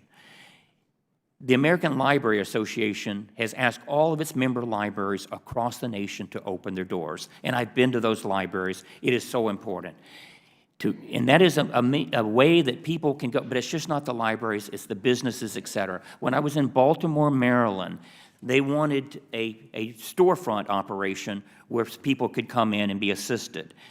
We don't do that. But in meeting with the mayor, a former senator from Maryland, the former chair of this committee, et cetera, we identified in one day going through the hard-to-count communities 80 different locations where people could use the computer. So if they want to use the computer, there will be more avenues than ever. At the same time, they can make a simple toll-free call. They can do it on the way to work. We don't want them to do it while driving a car. Right. And they can submit their information that way, or they can do it on paper, and if they don't, then we send someone to collect it from them. And also, this year, the Census Bureau is using mobile questionnaire assistance centers to provide on-the-ground help for those who are struggling with their form. However, to my knowledge, the Bureau has yet to release plans for the location of these mobile questionnaire assistance centers. So will these be available in areas with limited broadband access? They will, and we can give you a lot of details and be glad to brief you on that. But what we do, that is one of the primary benefits of this. We can take the technology into the communities and reach the hard-to-count at events, et cetera. Now, one of the things that we, Associate Director can tell you our schedule, we will start out in those low response areas. But wherever, we work with our partnership specialists and with the community, wherever there's an event, where everyone points to a need that you can reach these people. For example, in the city of Detroit, it happened to be a donut shop. We can bring the technology there and assist the people. Okay. And then what efforts are you making to educate individuals on how to fill the forms out? Sure. Like, seniors or those with low English proficiency? So basically, in our communications campaign, we kind of present an easy picture for them. But if they have specific questions, there's toll-free numbers. We have 10 customer assistance centers around the country with 9,000 employees taking the calls and giving assistance. Okay, thank you. I yield back. The gentlelady yields back. The chair recognizes the gentleman from Kentucky, Mr. Comer, for 5 minutes. Thank you, Mr. Chairman. I know we're all concerned about a potential undercount. When the census was completed 10 years ago, immediately groups were claiming there was a massive undercount. If you recall, can you answer this question? What, the estimated undercount 10 years ago, were those predominantly rural, or were they urban, or was it a mix, or do we know? Let me start, and then specifics, Associate Director can answer. You're exactly right. We have to make sure that everyone is counted, and that undercount is we are pulling out all the stops to reach both with the technology, the hard-to-count areas, but also working with our partners across the nation that are so dedicated. And we can tell you all those partners, the pediatrics groups, et cetera, but let me turn it over to Alan. He'll give you some more specifics. Congressman, the largest areas of undercount were actually demographic minorities, Hispanic, African American, males, ages 18 to 30. How do you know those were undercounted? I mean, if... By very large numbers, those were undercounted. Yes, that's where the majority of your undercount will lie. If I look at urban versus rural versus suburban versus even the reservation areas, and I look at that, it's not a consistent picture across those geographic type of areas. For example, some states with large undercounts have primary rural populations. Others are among our best counted in the country. So there's no consistency like that across. Right. Will there be... Can I add one thing? Yes. A lot of people do get confused with self-response and undercount. So when communities, the hard to count, are not self-responding, some people call that an undercount. But at the end of the day, when we send the enumerators around, we're going to get as close as possible to a complete count. Will there be a process to where before the final count is official, maybe you, I don't want to say leak, but you disclose, all right, this is what it looks like it's going to be in California, or this is what it looks like it's going to be in Kentucky, and then if there are groups that feel undercounted, whether they be groups in rural America or minority groups, they can have an opportunity to protest or challenge that count? No, Congressman, this is the count. But one of the things that we do as we analyze the data and determine the response rates and make sure we have accurate data, et cetera, we do a very extensive post-enumeration survey that is totally independent, that we match up with our results to see how close they match. The last decennial census, they came very, very close. Okay. All right. Mr. Chairman, I'd like to yield the balance of my time to my friend from Kentucky, Mr. Massey. Thank you, Gentleman's recognized. Thank you, Mr. Comer. Mr. Higgins touched on a great point when he was here, that the culture has changed in the last 10 years. People don't answer phone numbers that they don't recognize. People don't open doors for people that they don't know, and that's going to present a problem for you. But something else has changed over the last decade. The scammers have gotten better at getting people to respond to their scams, and I am worried that they're going to take advantage of your advertising campaign. And they are going to target people to collect their information or to get their foot in the door. And so, in fact, I even saw a congressional piece of mail that came from a congressional office that was made to look like a census so that they would get a better response rate from constituents and collect their emails. And there was no nefarious purpose there, but it's well known that people do respond to the census more than a random email from somebody. So what are you doing to prevent it? But most importantly, how fast are you going to be able to respond to these scams? I've seen people use my name in mailings to try and get $20 from somebody to track their Social Security form or whatever. And my frustration has been, and this tremendous frustration with Facebook, it takes them days to stop a scam. And then the scam starts up again because they were making money. So if the chairman would indulge the witnesses and myself to give them time to answer this question, can you tell me what you're doing to prevent the scams, and what's your response team look like, and what's your response rate going to be? We're very concerned about that issue as well, and I can tell you that we have a 24/7, what we call a fusion center that is manned with personnel that is continuously monitoring those activities. We meet every day on those activities. We do have agreements with one of the technology firms you just mentioned, as well as others, in responding to it, as well as with the federal agencies. So there are ways, particularly with social media, that we can correct the record. We can overcome the negative with more positive and correct information, as well as having some of those service providers like Facebook and others take the information down. So we work with them. We've been working for them and planning with them for many, many months, and we are monitoring on a real-time basis each and every hour of every day. My time expired, but thank you, Mr. Chairman. Gentleman yields. The chair now recognizes the gentleman from California, Mr. Ruda, for 5 minutes. Thank you, Mr. Chairman, and thank you to our witnesses for being here today.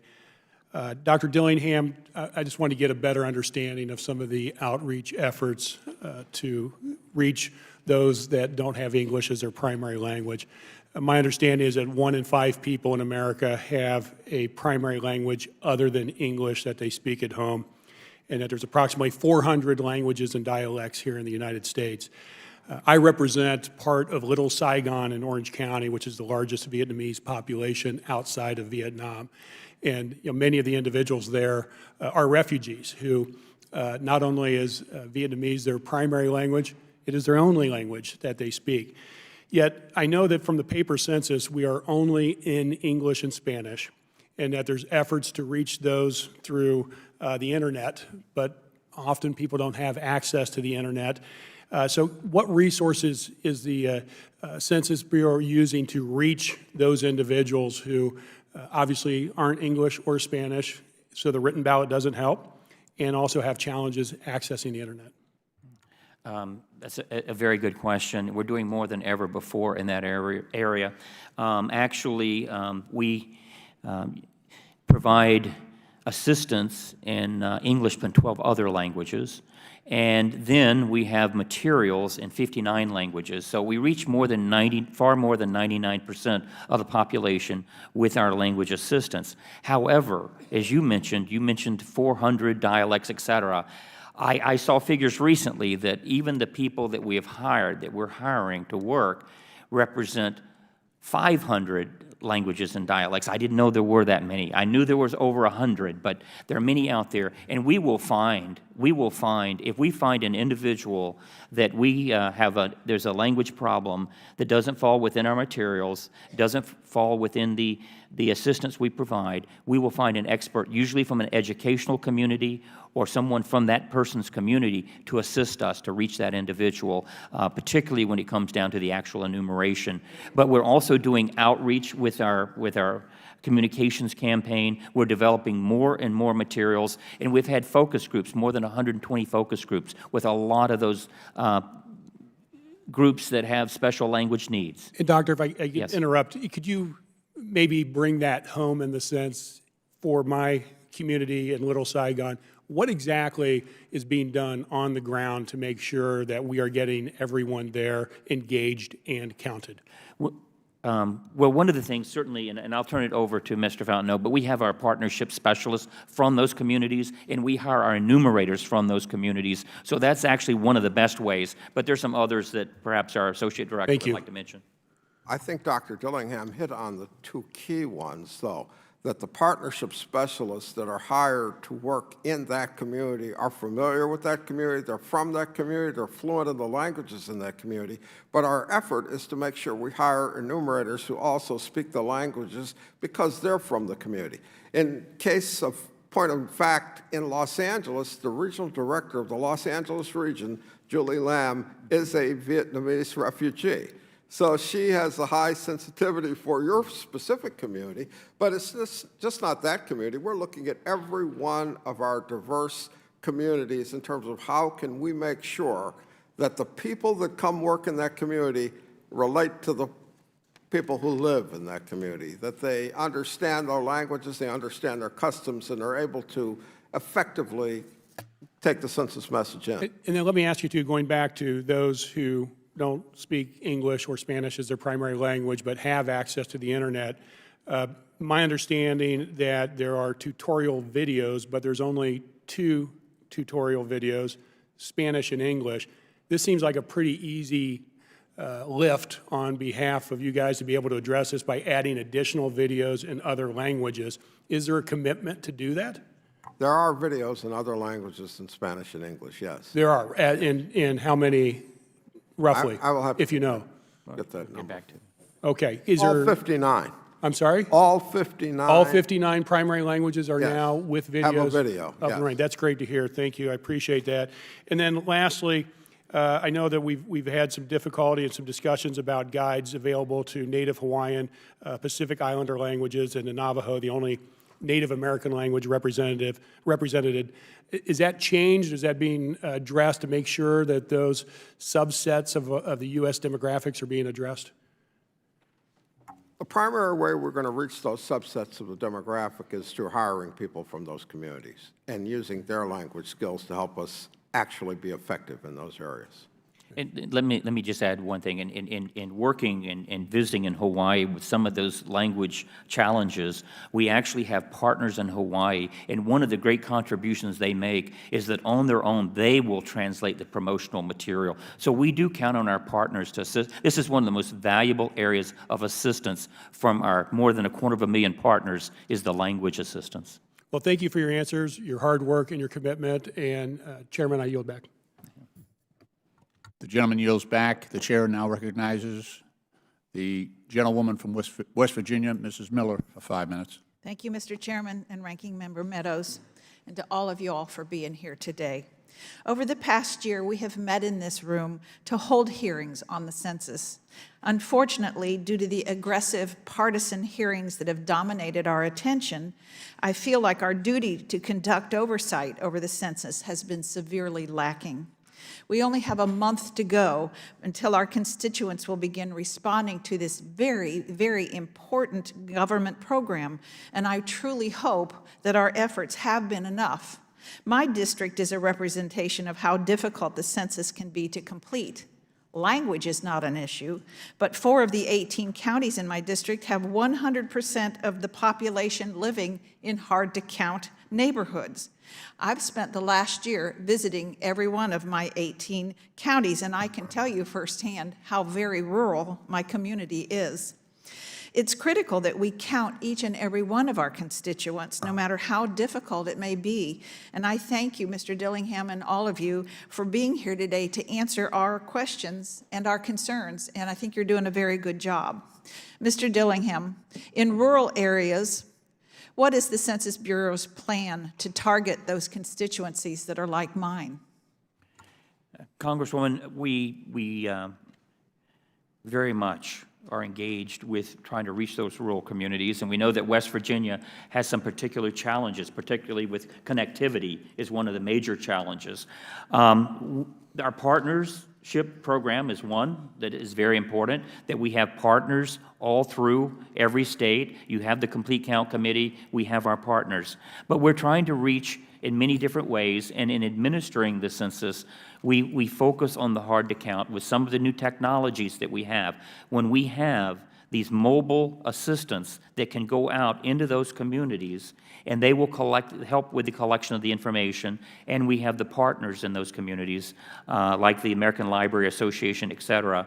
So I know that your community already has a lot of partners, but we will work with them and make sure that wherever they identify that need, that we can respond to that need. And that's why when we have these mobile resource capabilities, and we have a capability of monitoring real time during the census, our Roam tool, which will show in each tract what the response rate is. And that will allow us to say, oh, in this particular tract within West Virginia, we need to devote more resources, and we need to get there with our mobile assistants and help them with the census. So those are some of the ways, in addition to the communications campaign that we have, where we do by radio, by newsprint, and other ways to reach those populations, as well as the groups. There are many groups in the rural areas that we work with that have agricultural connections, or perhaps in West Virginia with the mining communities and other activities and professions in West Virginia.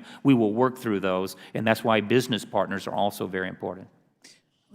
Ironically, yesterday I was dealing with an individual who can't get electricity to his home because you have to go through several properties, then you have to go through a mining area, and I'm thinking, how do you count those people when they don't even have electricity? Sure. So that's important. Many of them have low mail-back response rates in 2010. Have you learned from those challenges how to, a strategy for targeting those with the households that have very, very low mail-back? Congresswoman, we do, and maybe our Associate Director will add some more detail, but we start out particularly looking at the last decennial census, and we identify those low response areas. We also, as was mentioned earlier, we have the American Community Survey that also details for us each year what the response rates are in those communities and what some of the challenges are. So we use that data. We have a data-driven response to reach those hard-to-count people. But let me ask our Associate Director if he has more to add on that.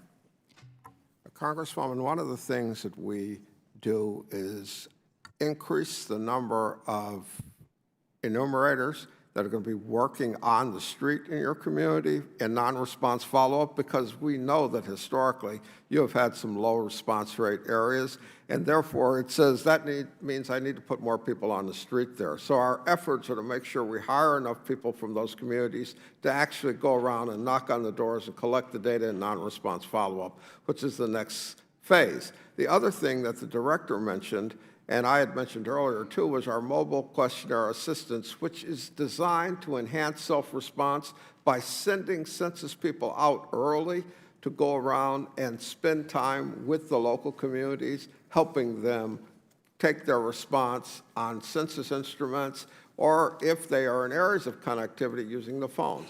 I do know the connectivity problems in your state. I spent time at Beckley when we were doing the test, and I spent a week there wandering around and lost connectivity many times. So yes, we are aware of those challenges, and we believe that putting people on the ground directly will counter some of those challenges. I appreciate that. I've run out of time. Thank you. I yield back. The gentlelady yields. The chair recognizes the gentlewoman from Michigan, Ms. Tlaib, for 5 minutes. Thank you, Mr. Chairman. We are all rightfully concerned about communities like mine that are at serious risk of being undercounted in 2020 census. But something I'm particularly concerned about is the lack of representation on the form of people who look like me. Starting in 2015, a research effort spanned years under the previous administration, led by the Office of Management and Budget, by community organizations like Access and the Arab American Institute and many others, which pushed to add the new category to the 2020 survey called Middle Eastern North African, or what we call MENA. In 2015, Director, the category went into the field for testing, and based on the findings, the Census Bureau recommended the inclusion of MENA category in the 2020 census. Despite these findings, however, the Census Bureau announced under the current administration that MENA category would not be included in the census. Dr. Dillingham, do I look white to you? Congresswoman, I think that if you tell me what you identify with, and I think I would respect that. Sure. So, Director, are you aware that people like me who are Arab, Middle Eastern, North African have to indicate that they're white on the U.S. Census? Congresswoman, we actually have on the, and I understand, you know, that there was a process in deciding, certainly before I got to the census, and there's a history to coming up with the questions and the race and ethnicity categories, and that OMB... No, they ignored it. Director, but they ignored it. The previous administration decided to put MENA on the form. They ignored it. But do you think if I circled white category, that would be an accurate depiction of my racial and ethnic background?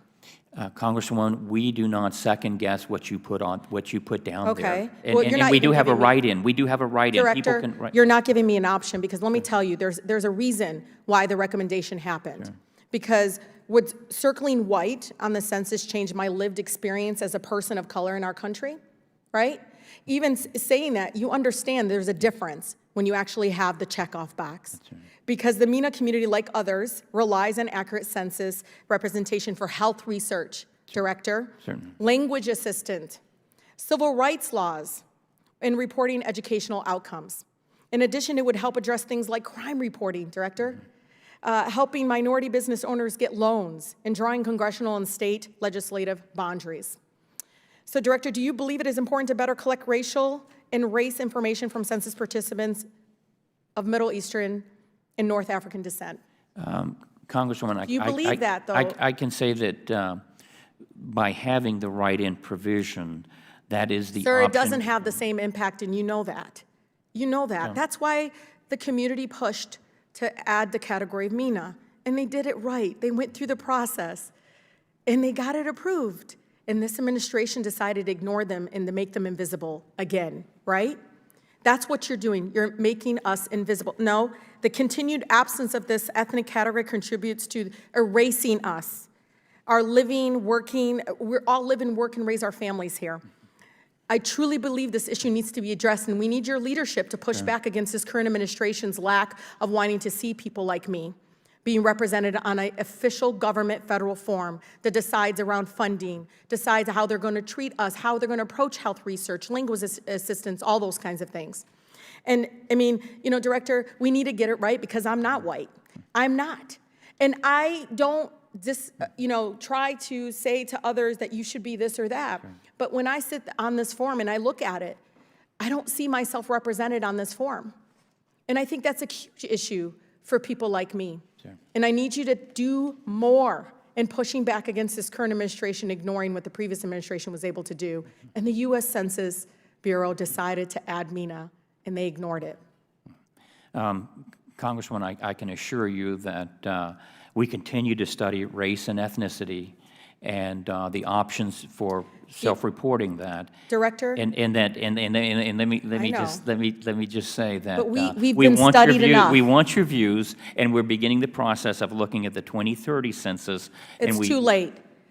It's too late, because for 10 years we will be invisible to health research, to a number of things, small business loans. We will be invisible for another decade in our country. And I think it's wrong. And it was wrong to ignore the efforts of not only the Office of Management and Budget, but organizations like Access AI and others who followed the process, did what they needed to, get public input to making sure that they are seen finally by their own federal government. Thank you, I yield. The gentlewoman yields. The chair now recognizes the ranking member, Mr. Meadows, for 5 minutes. Thank you, Mr. Chairman. Mr. Dillingham, I want to do a little bit of cleanup, if I can. Congresswoman Debbie Wasserman Schultz was asking about documents and timeframes. Here's what I'm requesting of you. We need to know who is in charge of finally releasing the information. We need to know a reasonable time frame on when her requests can be given, and I need you to get that to this committee this week. Are you willing to do that?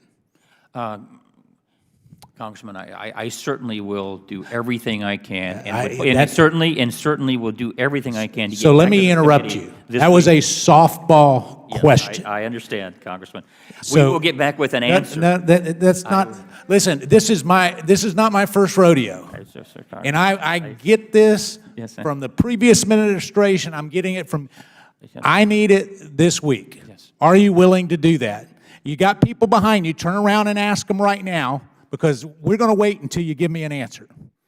Turn around and ask them. If not, don't bring them here. Congressman, I think I got a firm yes for you. Thank you. And for the thank you. Congresswoman Okay, as well. Thank you. I appreciate it. Thank you. Listen, this is, because it comes across as if you're trying to hide Gentleman, Mr. information. Spen, Absolutely.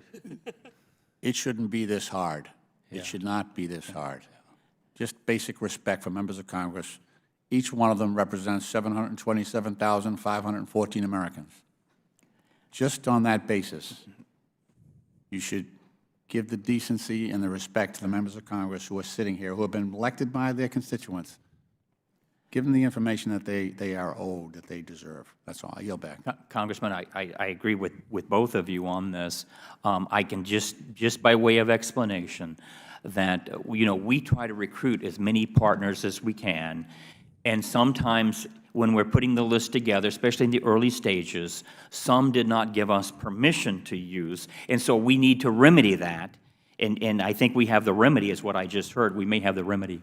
Yeah, even if you've got 5 or 6 people that says there are others here, Ms. Wasserman Schultz understands that sometimes because of privacy, I just think that you can respond and answer her question. And you and I have talked. I know that you're not trying to hide anything, but it was coming across that way. And so I appreciate it. The other thing that I would ask each of you is, I probably have been to more census hearings than any other member of Congress.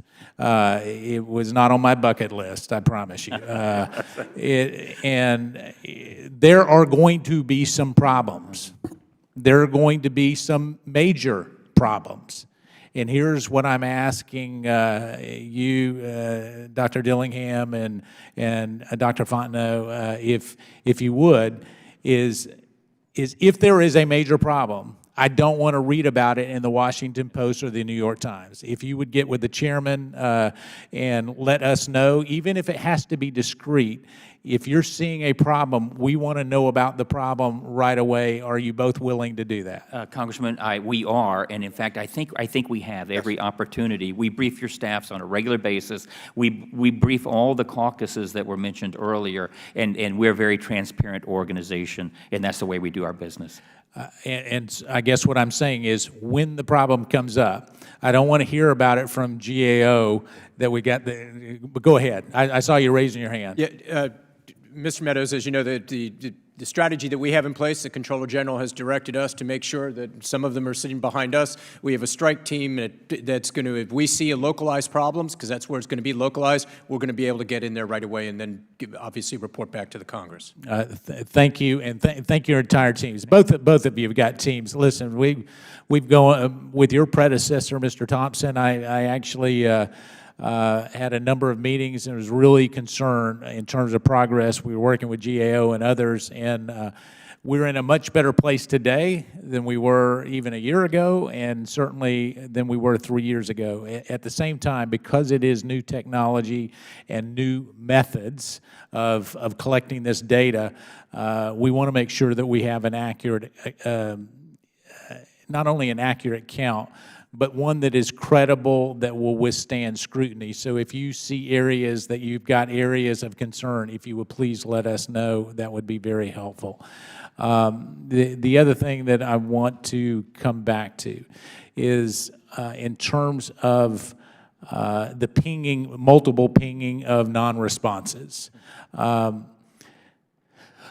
we send out letters, a lot of times those letters are going to places that honestly are not deliverable, and we don't get those back from the post offices until long after the response. So if you can look at areas on the non-responses with our community partners, Native American lands, minority communities, rural communities, if you can look at those and how we can make sure, and I know you are, but what I guess is over the next 60 days, double down on that as we start this process in earnest. I would greatly appreciate it.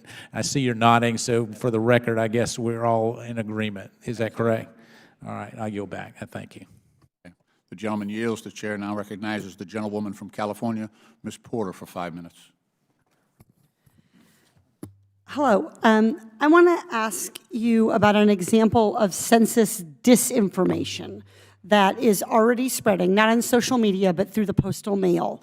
Individuals across the country, including in Michigan, in California, in Alabama, and other places, have reported receiving a questionnaire in the mail titled 2020 Congressional District Census. But this questionnaire is not from the Census Bureau. It is not the census. It is a fundraising mailer from the Republican National Committee. I have a copy of this mailer here, Madam Chairwoman, and I would like to enter the copy into the record. Without objection. This questionnaire is labeled as, quote, a census document that was requested by President Trump. The document asks individuals to return it within 7 days to ensure accurate tabulation and dependable results.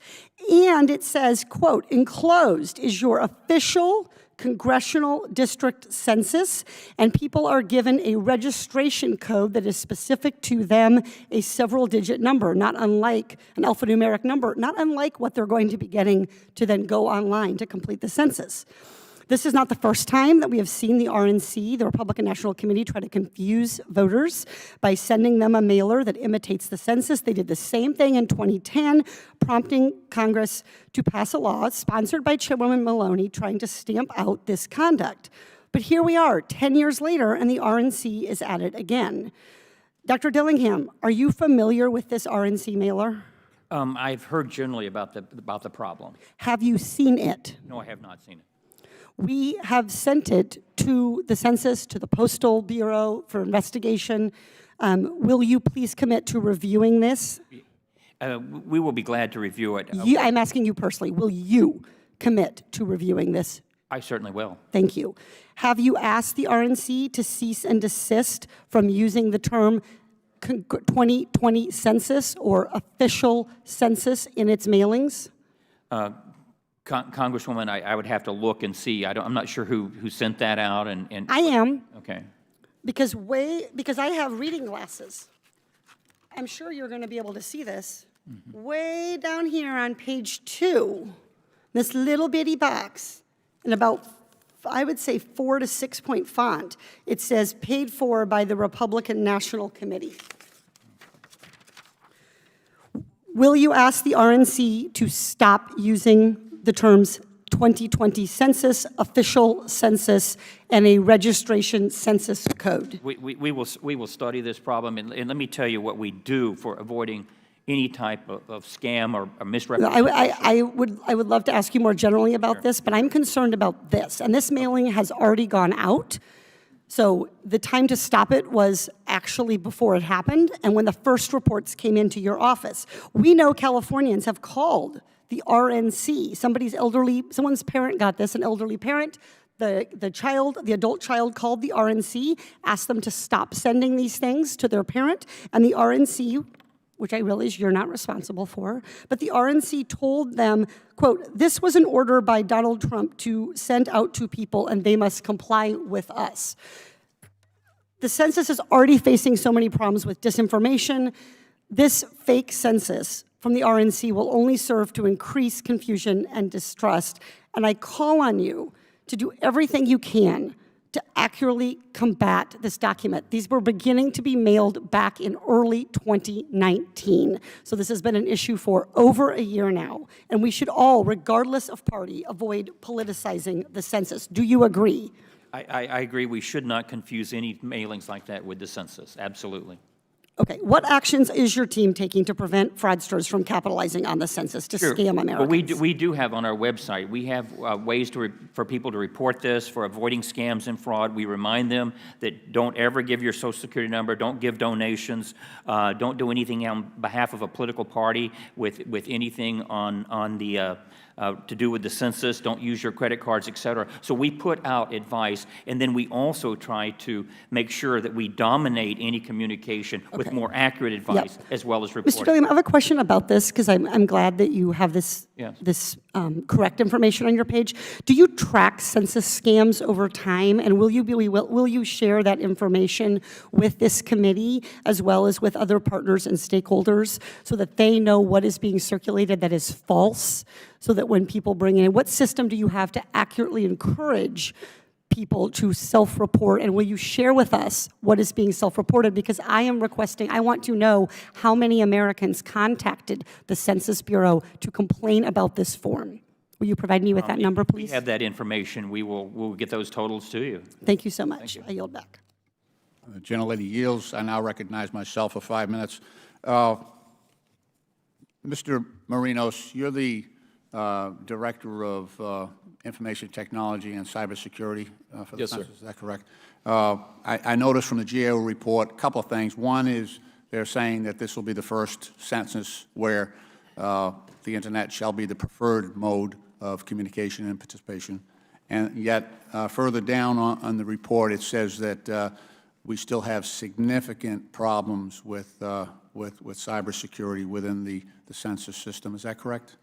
Yeah, more generally, I think what we're concerned about is that we have a census that's going to be relying on technology, including internet response, at a time when cyber threats are very high. Right. So let me ask you, so the other hat I wear on another committee is actually on fintech, and we look a lot at blockchain applications.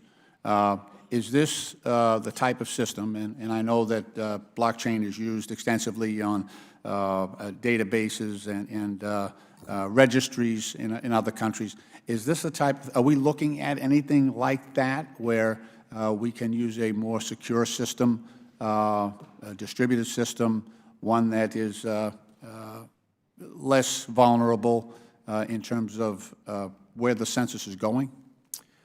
With respect to the 2020 census, I'm not aware that blockchain was explored as a possibility.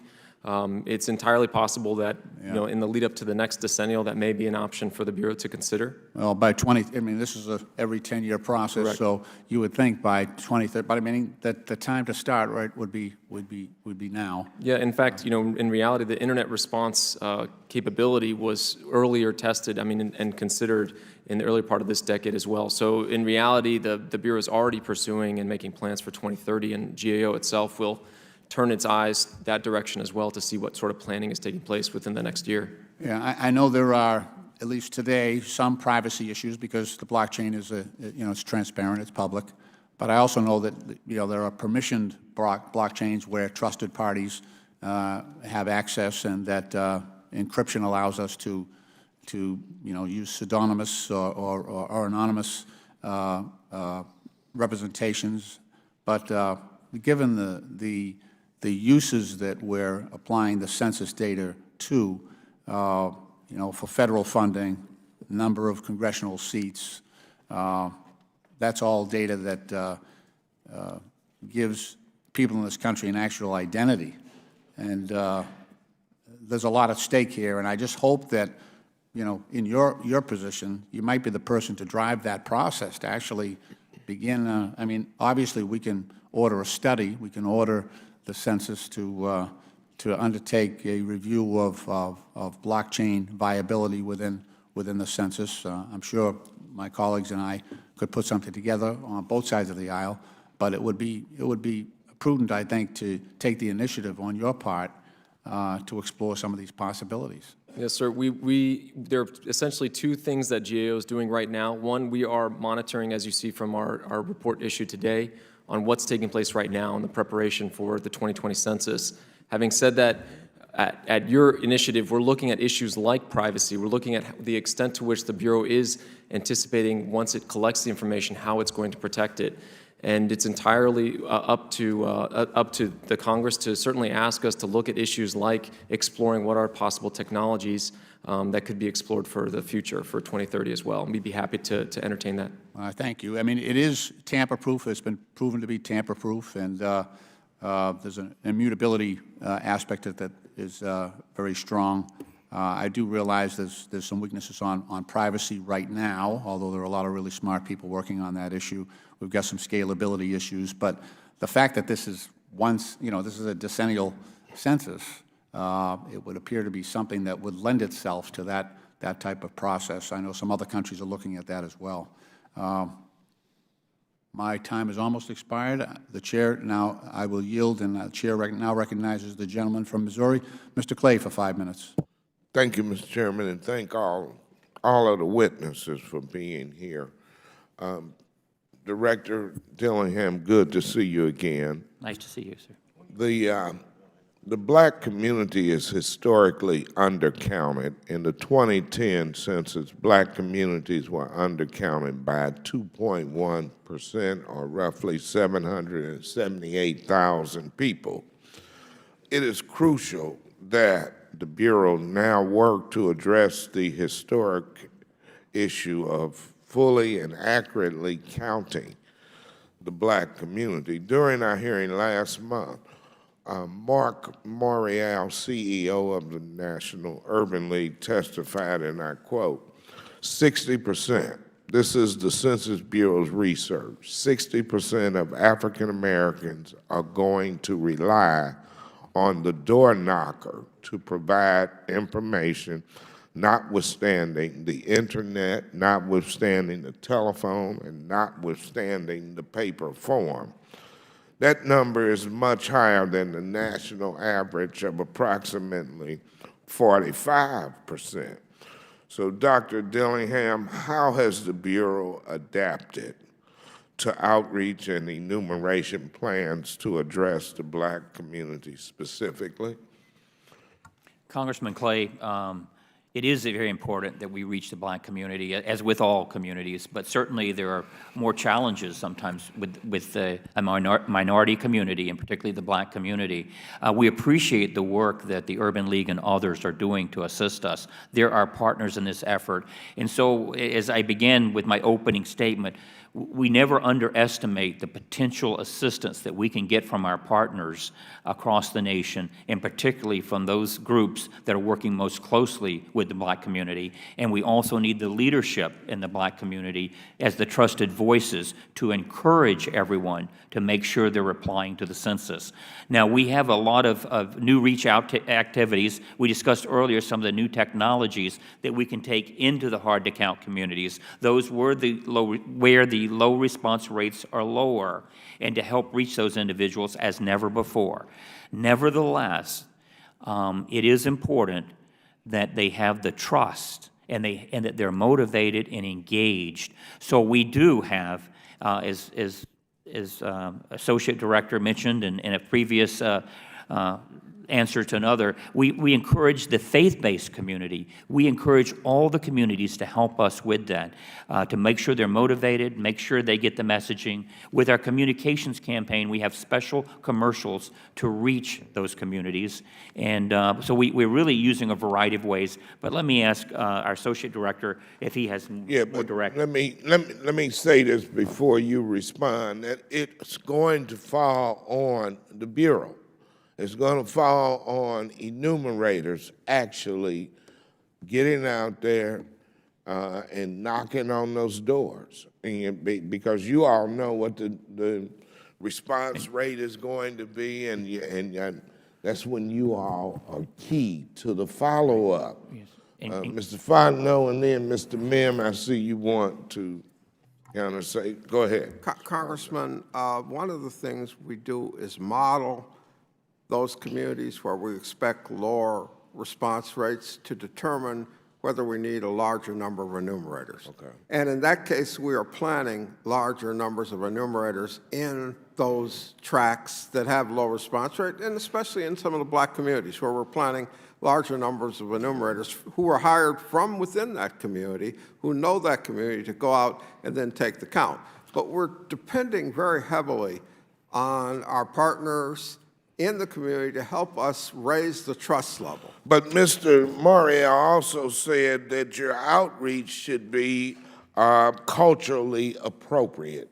And so how do we address that? Our outreach becomes culturally appropriate because it's designed with our partners, with the Urban League, with the NAACP, working with them, with our partnership staff who's from that community, who understands the community, and with churches. Including media outreach? Including media outreach, Okay, that is correct. Black weeklies, radio? We have a advertising agency that is a black advertising agency that is a partner with Y&R, who work to design a lot of the media campaign to reach out to the black community. Okay. And I see my time is up, but thank you, Mr. Chair. The gentleman yields.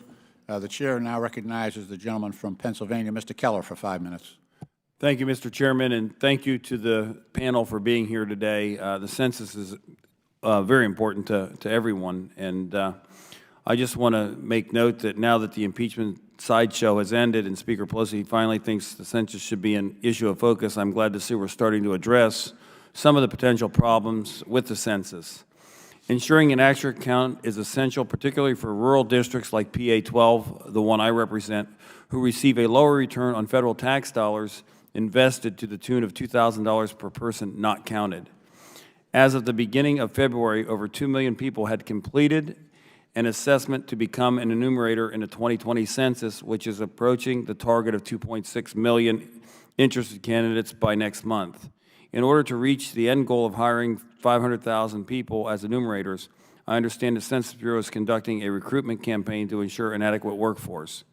Mr. Dillingham, can you speak to some of the challenges you've been seeing throughout this recruitment process, and if there are any strategies the Census Bureau could implement quickly to address those before mailings go out and the process officially gets underway? Absolutely, Congressman, and we appreciate the circumstance in Pennsylvania, and Philadelphia is actually our regional headquarters, and so there's a lot of attention with Pennsylvania. But it is very important that we have the people on board. We had some previous discussions here today that we're going to meet our goal. We're going to surpass our goal. We will meet our goal, and that was the hardest case scenario of the 2.67 that we needed, and that was, we're going to meet that in the first week of March. And the numbers, by and large, you asked what the challenges were, and I think everyone understands that unemployment is low. So that was a challenge.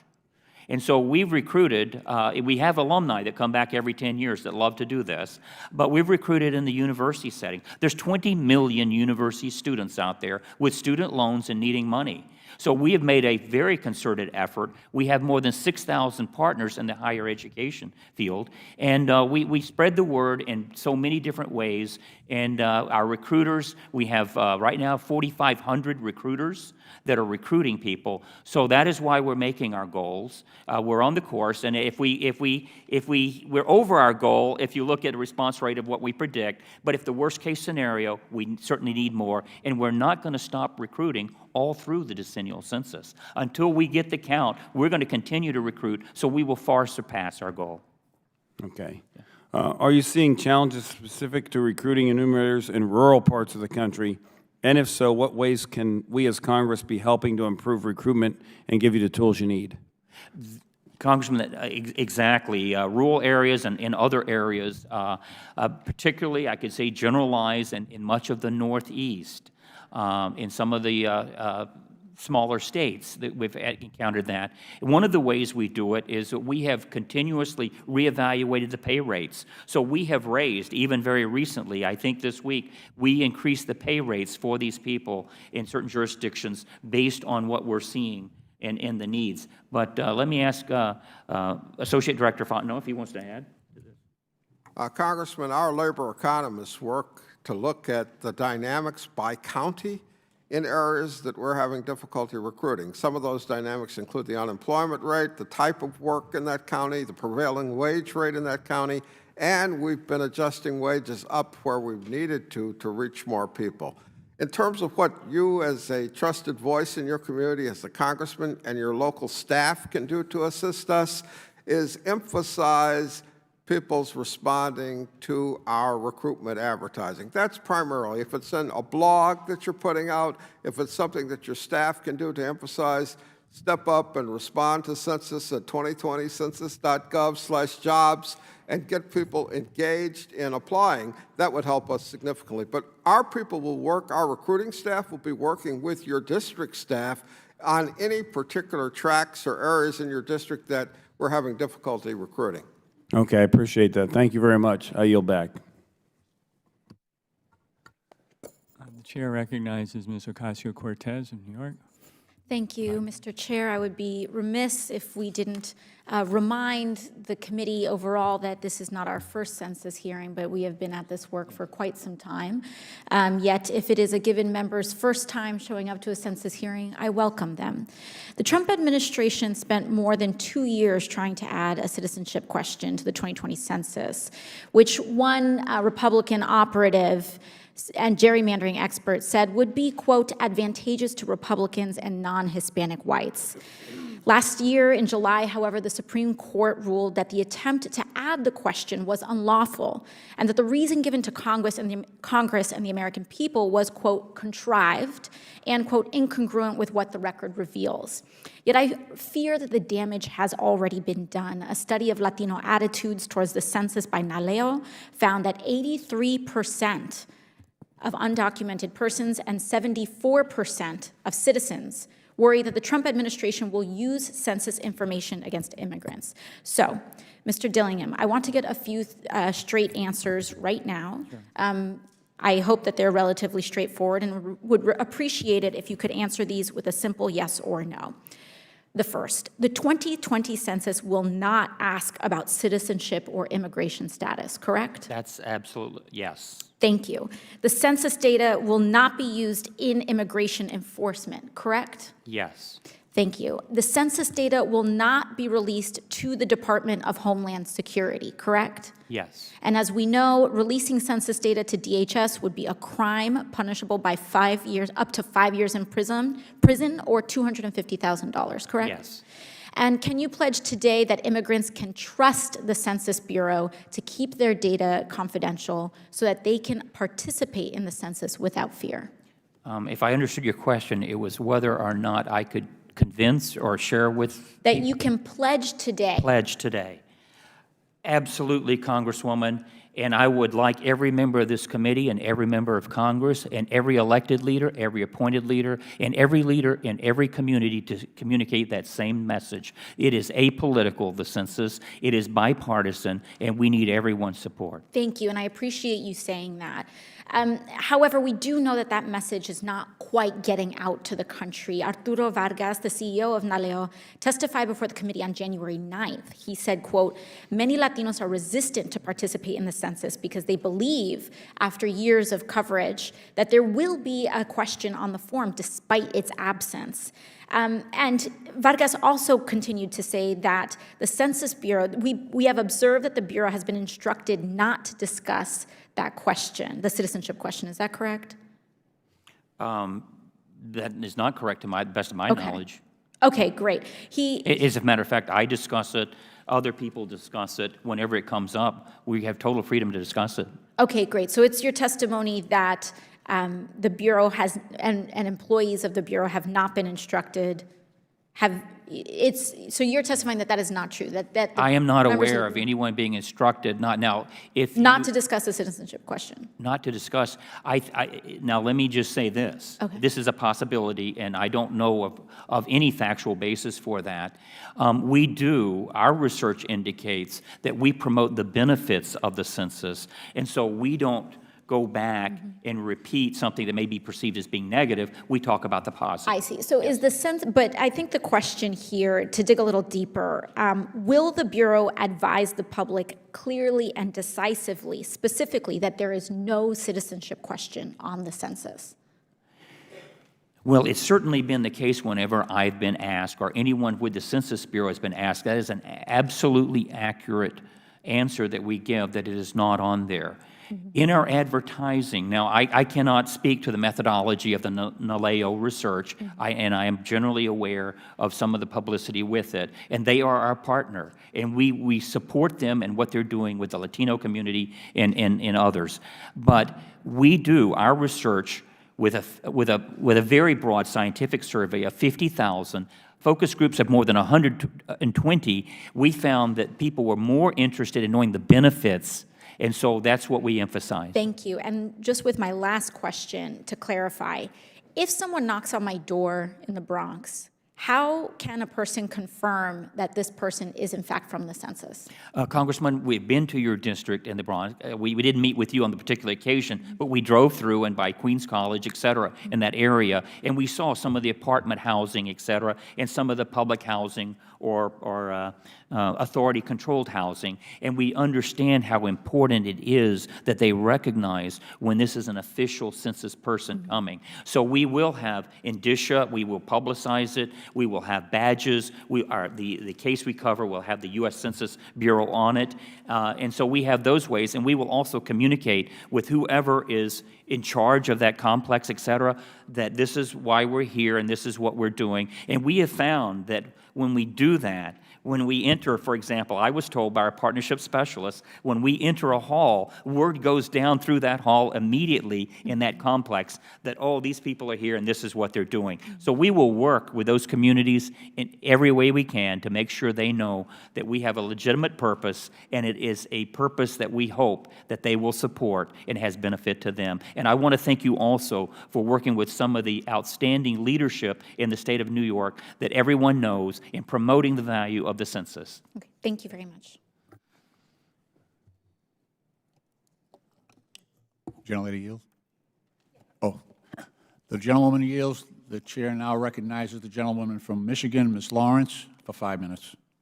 Thank you, Mr. Chairman. Dr. Dillingham, you've been to Detroit. Thank you for physically coming. Detroit, however, is a city notoriously undercounted in past census years. My district includes a significant minority population who speaks dozens of languages. So it's critical that the Census Bureau take aggressive action to ensure the hard-to-reach populations are prioritized in their preparation. As you know, the mobile questionnaire assistant operation is meant to improve participation in the 2020 census by establishing a visible Census Bureau presence in areas with low response areas and providing the public with a way to immediately answer the census in these locations.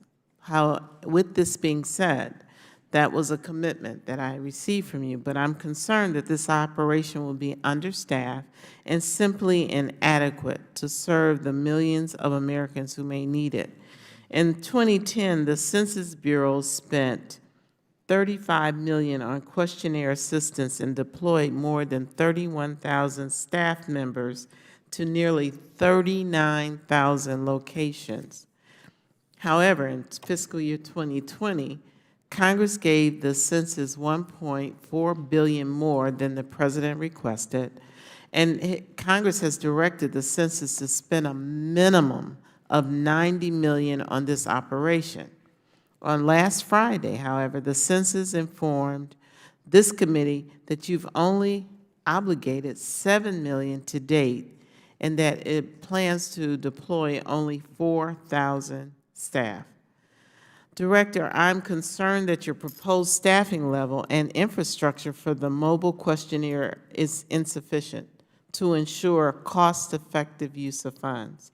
Can you give me a commitment today to revisit the followings? 1, the planned number of census response representatives, and 2, your decision not to include questionnaire assistance centers at accessible fixed locations and hours for the period of time?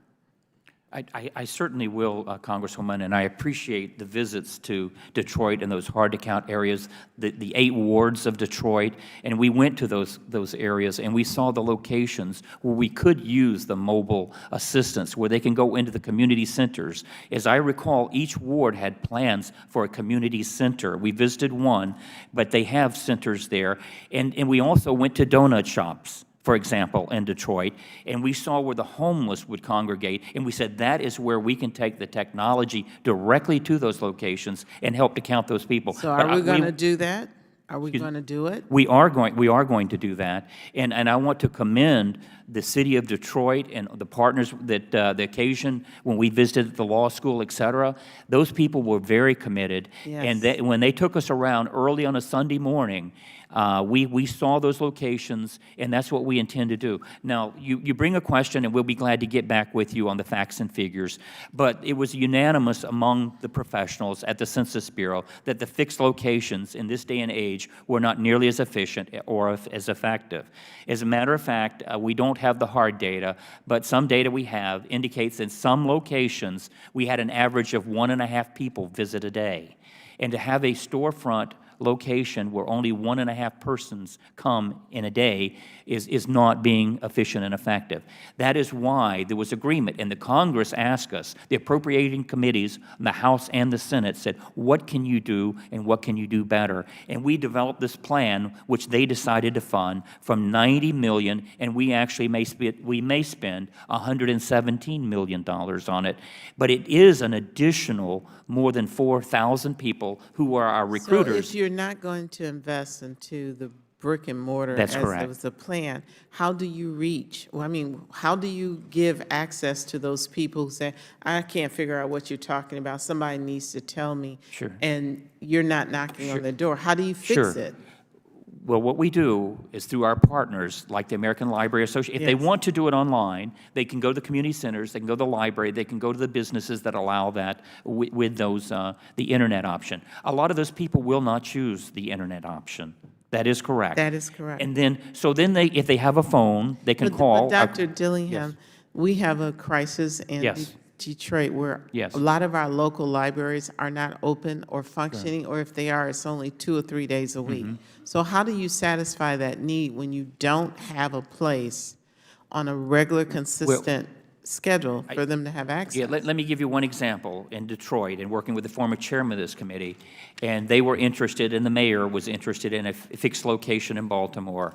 But when we went around the people on the Complete Count Committee and the people assisting, we identified 80 locations in the city of Baltimore, and that was a subset. There's going to be more than 80 locations where people can go, for example, if they want to use the internet. But the phones, if they have a phone of any type, hardline, smartphone, or whatever, they can use the phones. In addition, we will have the paper. And then, as was pointed out by Congressman Clay, pointed out that perhaps in some communities, you really rely, ultimately, if we don't get the responses after 5 mailings, we rely on the enumerators and the people hired from those communities and the partnership specialists from those communities will help us to get a complete count in those communities. Mr. Dillingham, my time is up. Detroit is a very tough case. It's We're going to tough. work with you in every way we can. And I want you flexible to be able to revisit that. Thank Yes. you. I yield back. Yes.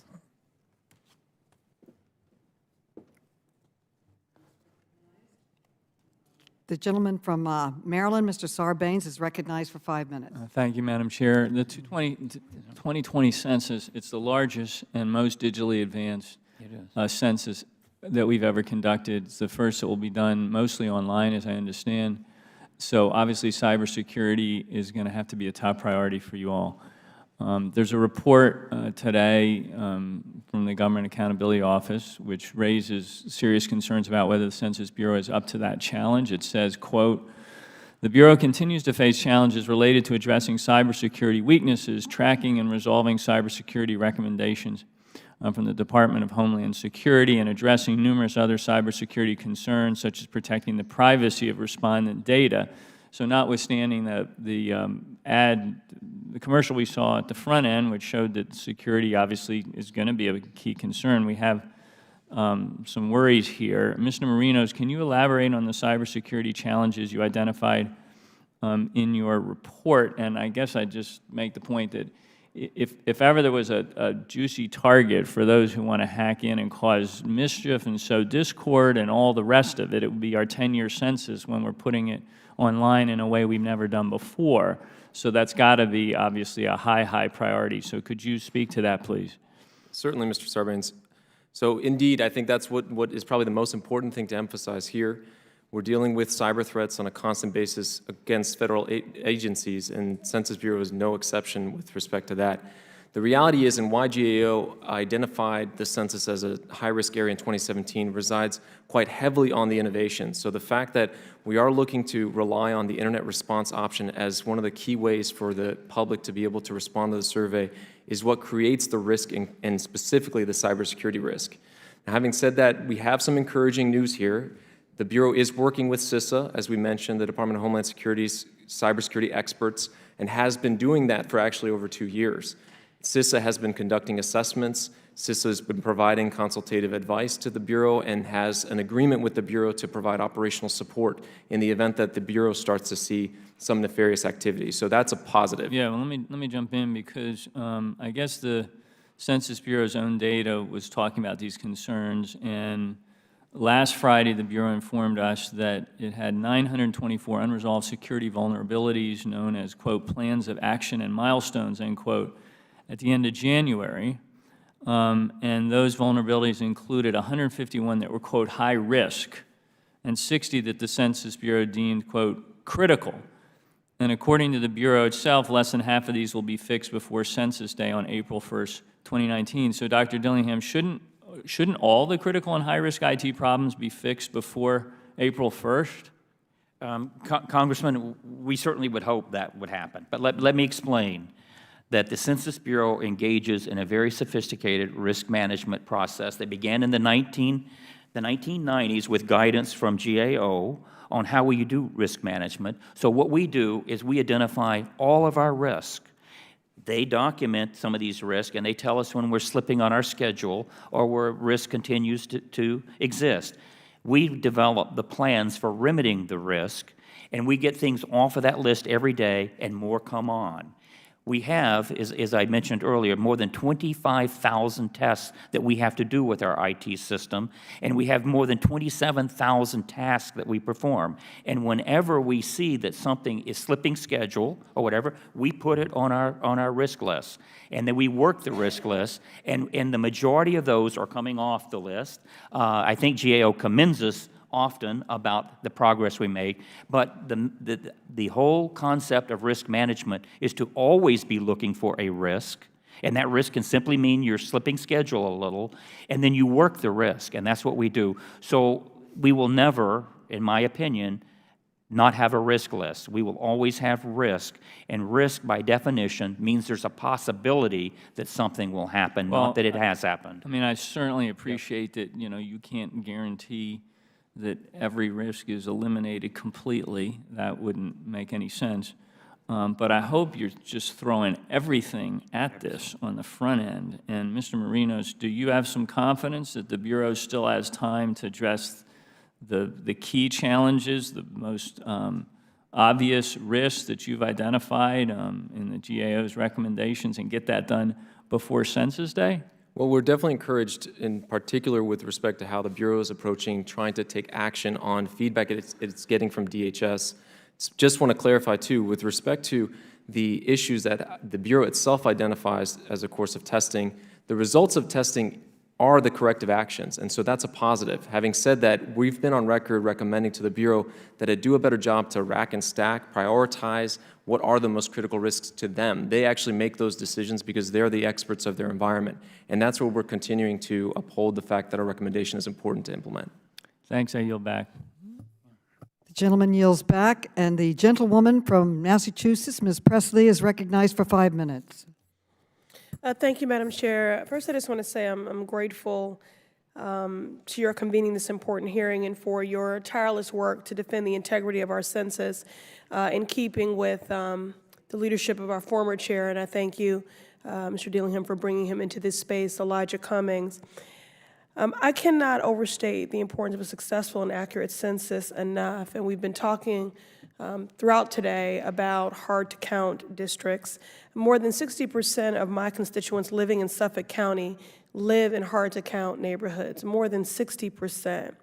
So critical to ensuring undercounts don't take place in the first place is making sure that we have the staff power recruited, hired up, trained, and ready to do the work. Now, I have heard directly from constituents of mine who are eager and enthusiastic to take on this task, but instead, being frank, have been given the runaround or have been left waiting to hear for weeks on end from the Census Bureau on the status of their applications. So today, I would like to discuss the Census Bureau's recruiting and hiring efforts. I understand the Census Bureau is expected to hire up to 500,000 temporary workers to conduct the 2020 census, including enumerators who knock on doors to ensure everyone is counted. To do that, the Bureau set a goal of recruiting 2.6 million applicants. But again, according to the GAO report, the Census Bureau is far behind. The GAO says, quote, the Bureau is behind in its recruiting of applicants for upcoming operations. If the Bureau does not recruit sufficient individuals, it may have difficulty hiring enough staff to complete its upcoming operations within scheduled timeframes, unquote. I know there's a reoccurring theme here. There's a reoccurring repeat themes here because we have shared concerns and we do want to be good faith partners to each other in this endeavor. And as elected officials, we don't get to just speak to the what. We have to explain the how. And I don't believe we've gotten to that.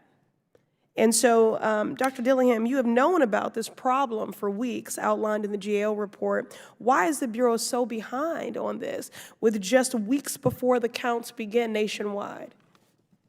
Congressman, we appreciate your concern with this. We appreciate GAO pointing out that we did have a very ambitious goal under the worst-case scenario that we were trying to meet. We will meet the worst-case scenario in just a couple of weeks, by the first week in March, and most of those people will not be hired for many weeks later. So we are on course. We have absolute confidence. There is no one at the Census Bureau worried about us not having recruits overall in the country. Now, what we do worry about, some areas, and I could certainly check Boston and areas of Massachusetts, there are areas that we want to focus on. We have at least 3 applicants for every job that we're going to be hiring for in every part of the country. But some we have 4 and 5 applicants. We want 4 or 5, and I want 6 applicants for every job that we have available, because we have greater selectivity. We can choose the people from the communities, directly from those communities, and often with the set of language skills needed. Well, so let me put our chart up here and show you where we are. Oh, no, I've seen that from earlier in your presentation. And we have it in your materials. materials. And again, just underscoring not only the GAO report, which contradicts what you're offering here. And their data is somewhat dated. I think they will admit that. Again, it contradicts what you're offering, and it contradicts on-the-ground experience by the people that I represent. In order to maintain the integrity of the census process, then we have to have the recruiting process be one that is of integrity. And I have participated in job fairs in previous census and have been a good faith partner. I've already done census awareness events in my district. And, you know, those that are unemployed or underemployed and who want to be a part of this process, they have just been, you know, left out to dry without any response for a very long time. So I'm glad that the Bureau has had a recent uptick in recruiting. Can I respond? But I want to show you a chart, again, from today's GAO report, Okay, so the red line shows the Census Bureau's goals for recruiting. The blue dotted line is your actual recruiting, which has been lagging behind since last September. As you can see, you still have not reached even your own internal goals. So, Mr. Mim, what is causing the hiring delays at the Census Bureau? What can I tell my Congresswoman, constituents? we have reached our internal goals with respect to the anticipated response rate. The worst-case scenario response rate, we're on the verge of hitting within 2 weeks. Most of these people will not be hired, some for months, some for weeks. And you started out with people are concerned about not getting word about being hired yet. We're making the selections.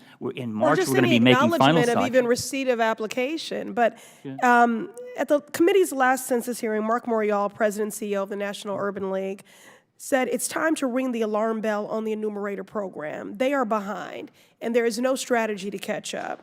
Mr. Mim, is Mr. Morial's concern a fair one, yes or no? I will say this, he's our partner. We work with him, we respect him. Yes or no? And let me say, some people look at a glass and say it's half empty. We say it's filling fast and will overflow. And so with Mr. Morial, I would characterize it differently. Yes, I would. Well, it's not just about meeting a single national recruiting target. Census workers are needed more in hard-to-count communities where many people will not fill out census forms until someone arrives at their door. Yet again, according to the GAO, 202 of the 248 area census offices fell short of their individual recruiting targets. I mean, all this is about numbers. It okay, is. And the numbers are telling the story. And it is a we think so. We also base our assessments on the numbers. And it is a sobering one Yes. that stands to really devastatingly impact communities that are already under-resourced and underserved. Mr. Mim, do you agree that staff shortages could have a bigger impact in hard-to-count communities?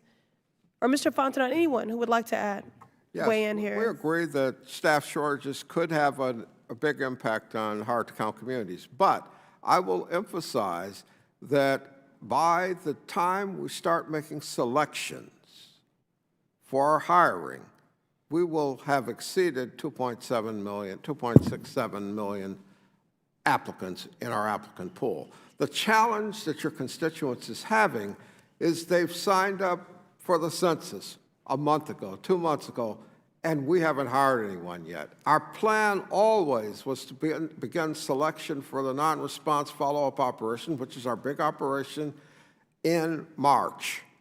It was on our website. It was on the application of this is the order when things happen. Yes, People Mr. miss that Okay. along the way. Well, and let I've me had just- them come up to me who know me and say, Well, Mr. Fontenot, I'm so sorry. This is the last question. The time has expired, but ask the question and he can answer. Ask it. Okay.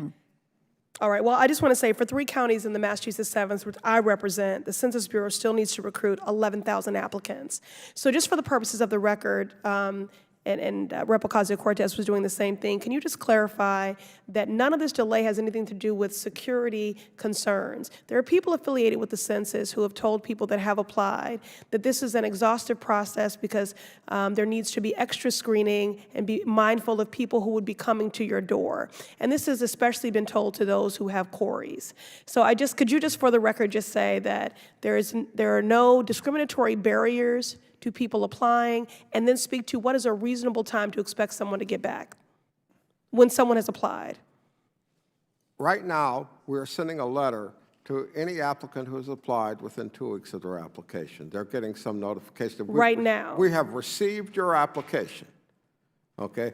But they will not be selected until our March timeframe for our primary operation period, because the operation actually does not start until May.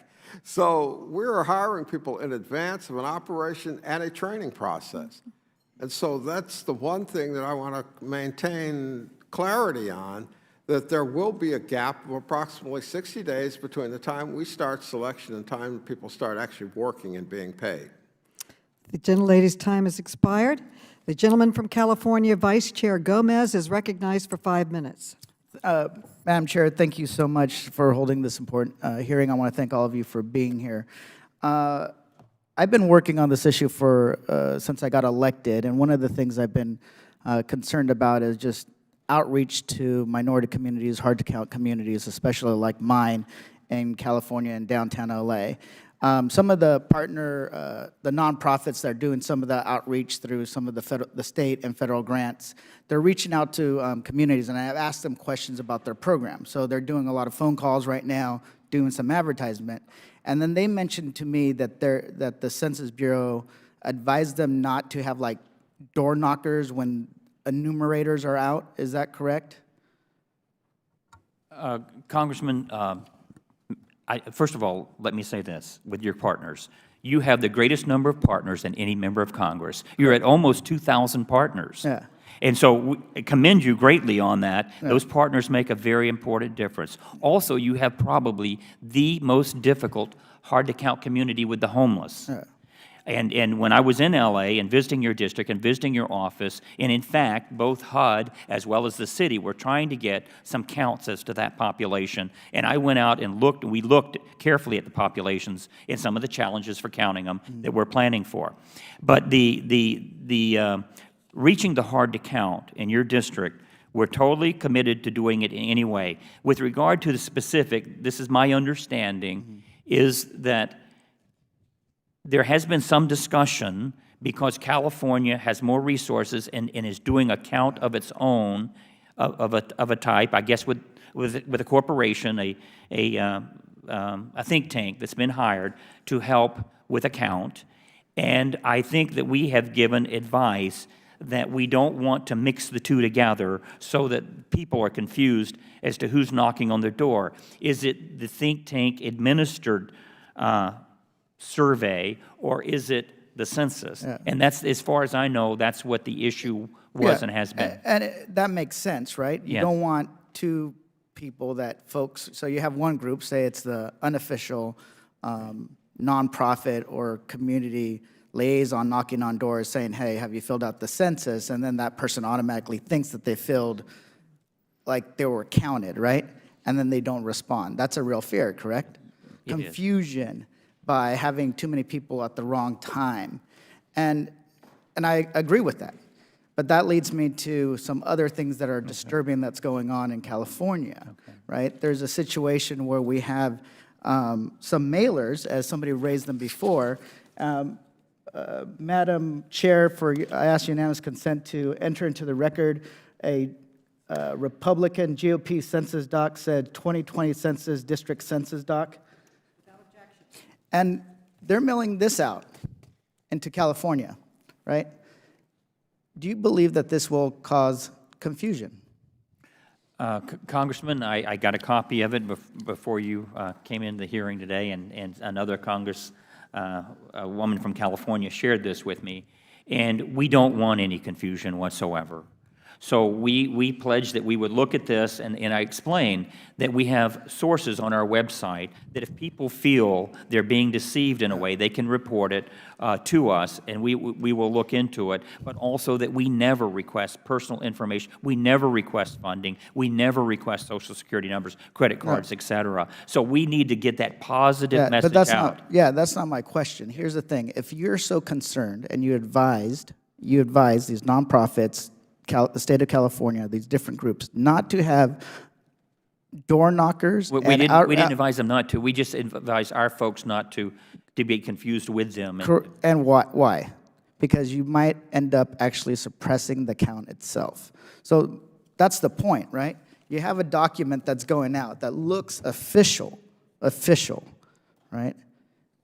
It could cause that same kind of confusion before the actual census forms get mailed out.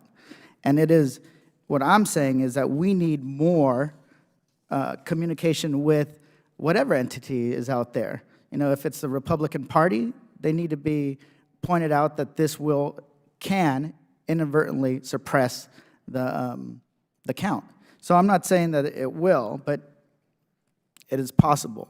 If you're concerned about having other folks knocking on doors, this should be deeply concerning to the Census Bureau. Is the Census Bureau going to do any outreach to these campaigns, to the political parties, to not have forms that look like the census? I know freedom of speech, freedom of political communication becomes very difficult, but is there any discussions of having those conversations with these entities? Congressman, we have, to my knowledge, we've not had those discussions with any political party or campaign.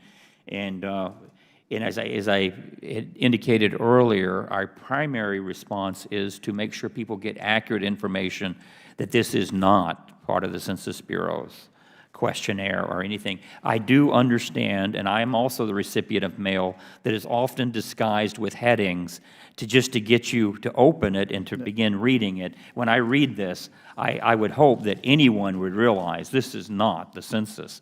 And so, but I understand that there are these operations that want to attract attention and get you to open the mail. No, thank you. I'm not surprised by these mailings. I've seen it before, different types. Often they do, political campaigns do an envelope that says important tax information. There's a bunch of silliness in order to win. But this is a bigger deal than I think that you realize. There should be a deeper concern. I understand that they're going to make constitutional arguments, it's going to be limited, but sometimes good public shaming helps to correct behavior. Well, let's hope. Another question. In order to, I think I'm over time now, but one of the things that I am interested in is how are we going to, there are some technical issues, or people are concerned about the online, filling out the form, the phone number.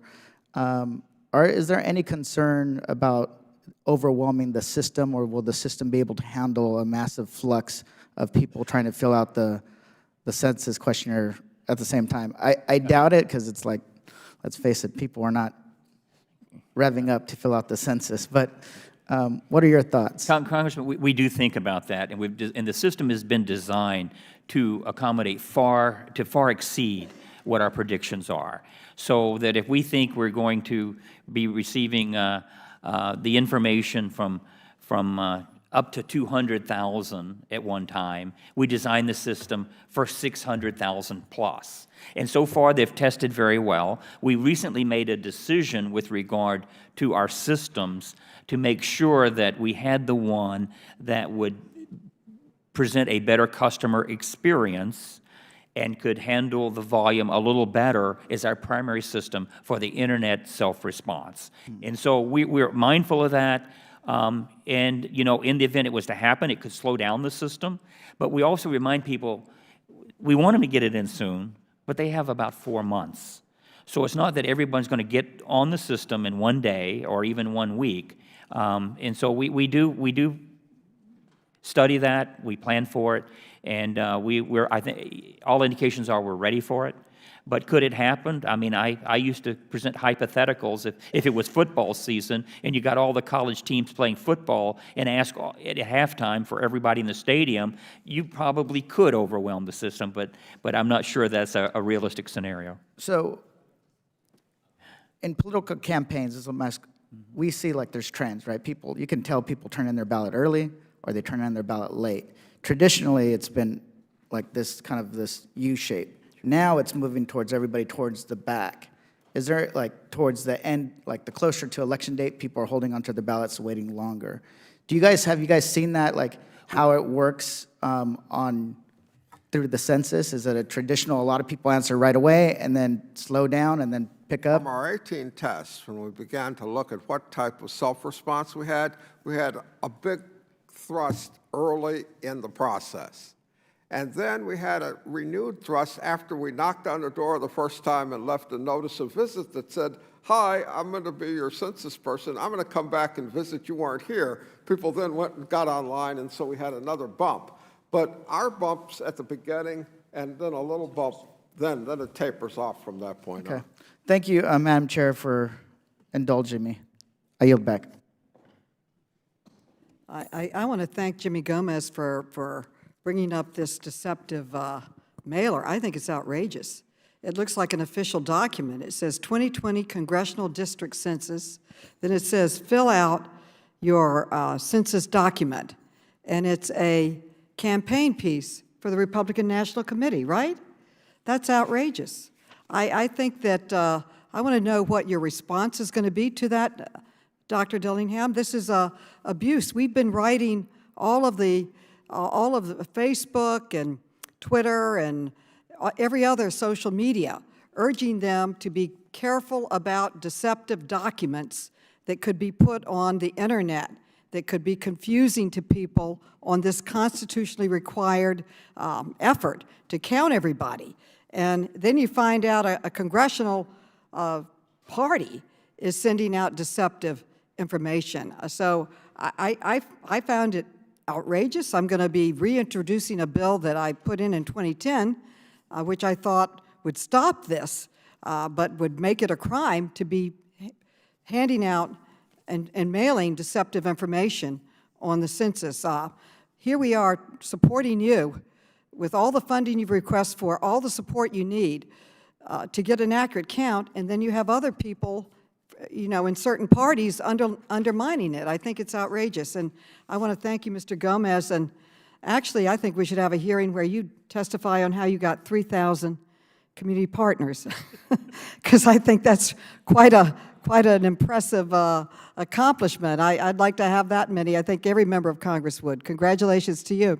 And I believe our last speaker today is the gentle lady from New Mexico, Ms. Holland, and she is recognized for 5 minutes.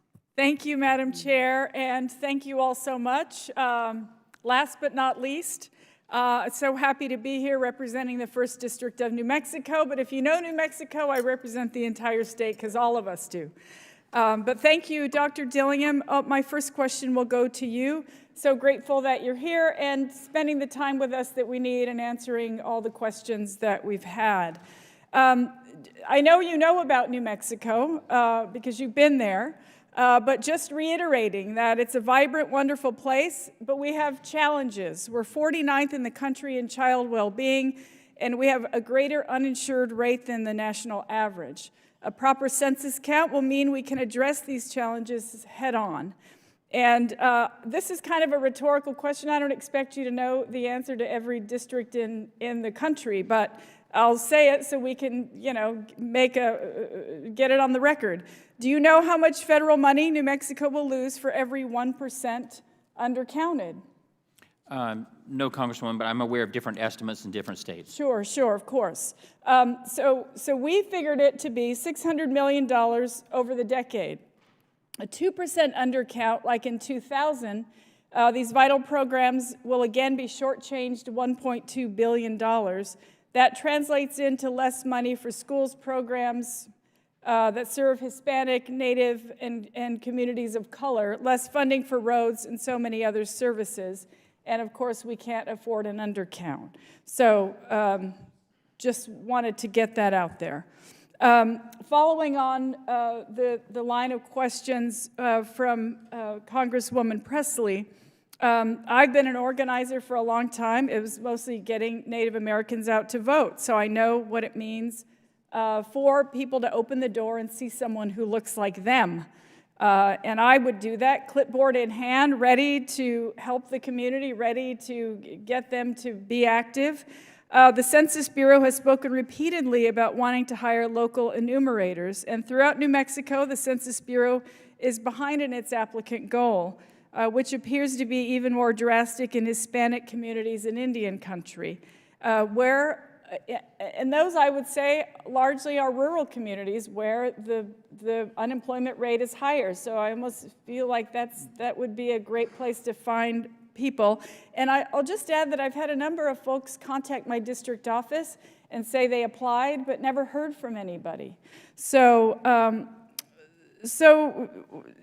the Census Bureau has known that it's behind in hiring these folks, and I just want to hear again, I mean, tell us today how you intend to make sure that there are enough people out there to count, to make the counts that we absolutely need. And there again, districts, you know, communities in my state, we're tired of falling behind. We're tired of not getting the funding that we need and deserve for our kids. So just like help us to understand why we should believe that this is going to happen, that you're going to have the people to make these counts. Congresswoman, it's an excellent question, and we've had a very healthy debate here today that the national figures are looking extremely good, and we're on course and on track with the national figures.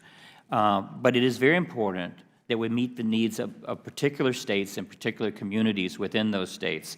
I did see tremendous progress when I was in New Mexico, and when I visited the Navajo Nation, I noticed we were hiring people from the Navajo Nation that would help with this as partnership specialists. I haven't looked at your numbers, but we will look at your numbers, and in our region there will be looking at your numbers to make sure we have the staffing available. If there are more recruitments efforts needed, we will make those efforts. We will advertise more. In other jurisdictions, and perhaps there, we can raise the pay rates in some instances, whatever it takes. And we need people from those communities, both for purposes of the enumeration. First of all, let me just say the enumeration, because the Navajo language, quite frankly. And when I was visiting the Navajo Nation, we went out and found someone on a road, unmarked road, who did not have connectivity, and that person did not speak English, only spoke Navajo, and we had a translator. So we need those translation services. And I saw where the cables were being run to some of the health centers, et cetera. Those need to be done, and we actually were there with the Interior Department saying that we hope that this gets done. So we're going to do everything we can, but the partnerships are so important. The hiring for our enumerators from those communities that know the languages is so important for both Hispanic community and the American Indian community. And I think my associate director would like to give some more particulars on New Mexico. Yeah, Congresswoman, just last week we authorized spending $2 million in local recruiting advertising for local areas that may be low or behind that were low account. We're very sensitive to those specific needs, and that was part of our effort to encourage local advertising, to encourage recruiting in low-count areas. So that's a tangible example of what we're doing right now to get recruiting up in your area, in your state. Okay, thank you. And Congresswoman, we will be mapping that in real time on the internet that you and anyone else can check to see what the response rates are in those tracts in New Mexico, so we can focus the resources to those areas. Right, and I mean, while we're talking about languages, there is a large Navajo population in New Mexico, but there's also other languages spoken as well: Keres, Tiwa, Tewa, and Towa. So those are all, and although those languages aren't necessarily written, there is a need for translators in various areas to make sure that there is no language barrier with respect to getting the right answers that we need. So I would just like to mention that. My last question, I think it will be, well, maybe not, but I wanted to follow up on my colleague, Ms. Ocasio-Cortez, with the questions that she asked. And my office has been in touch with the Census Bureau. We've been told there is no part of your media plan directly addressing the citizenship question and undoing months of intimidation because people are still afraid of that. Will you commit to directly confront and eliminate any confusion regarding the citizenship question? And that means spending money on ensuring that you are putting that out there so that people are don't continue to be intimidated by that. Congresswoman, we are, in fact, ensuring that everyone knows that, and certainly in our engagements with the communities. I will say that we have partners that are specifically promoting that avenue.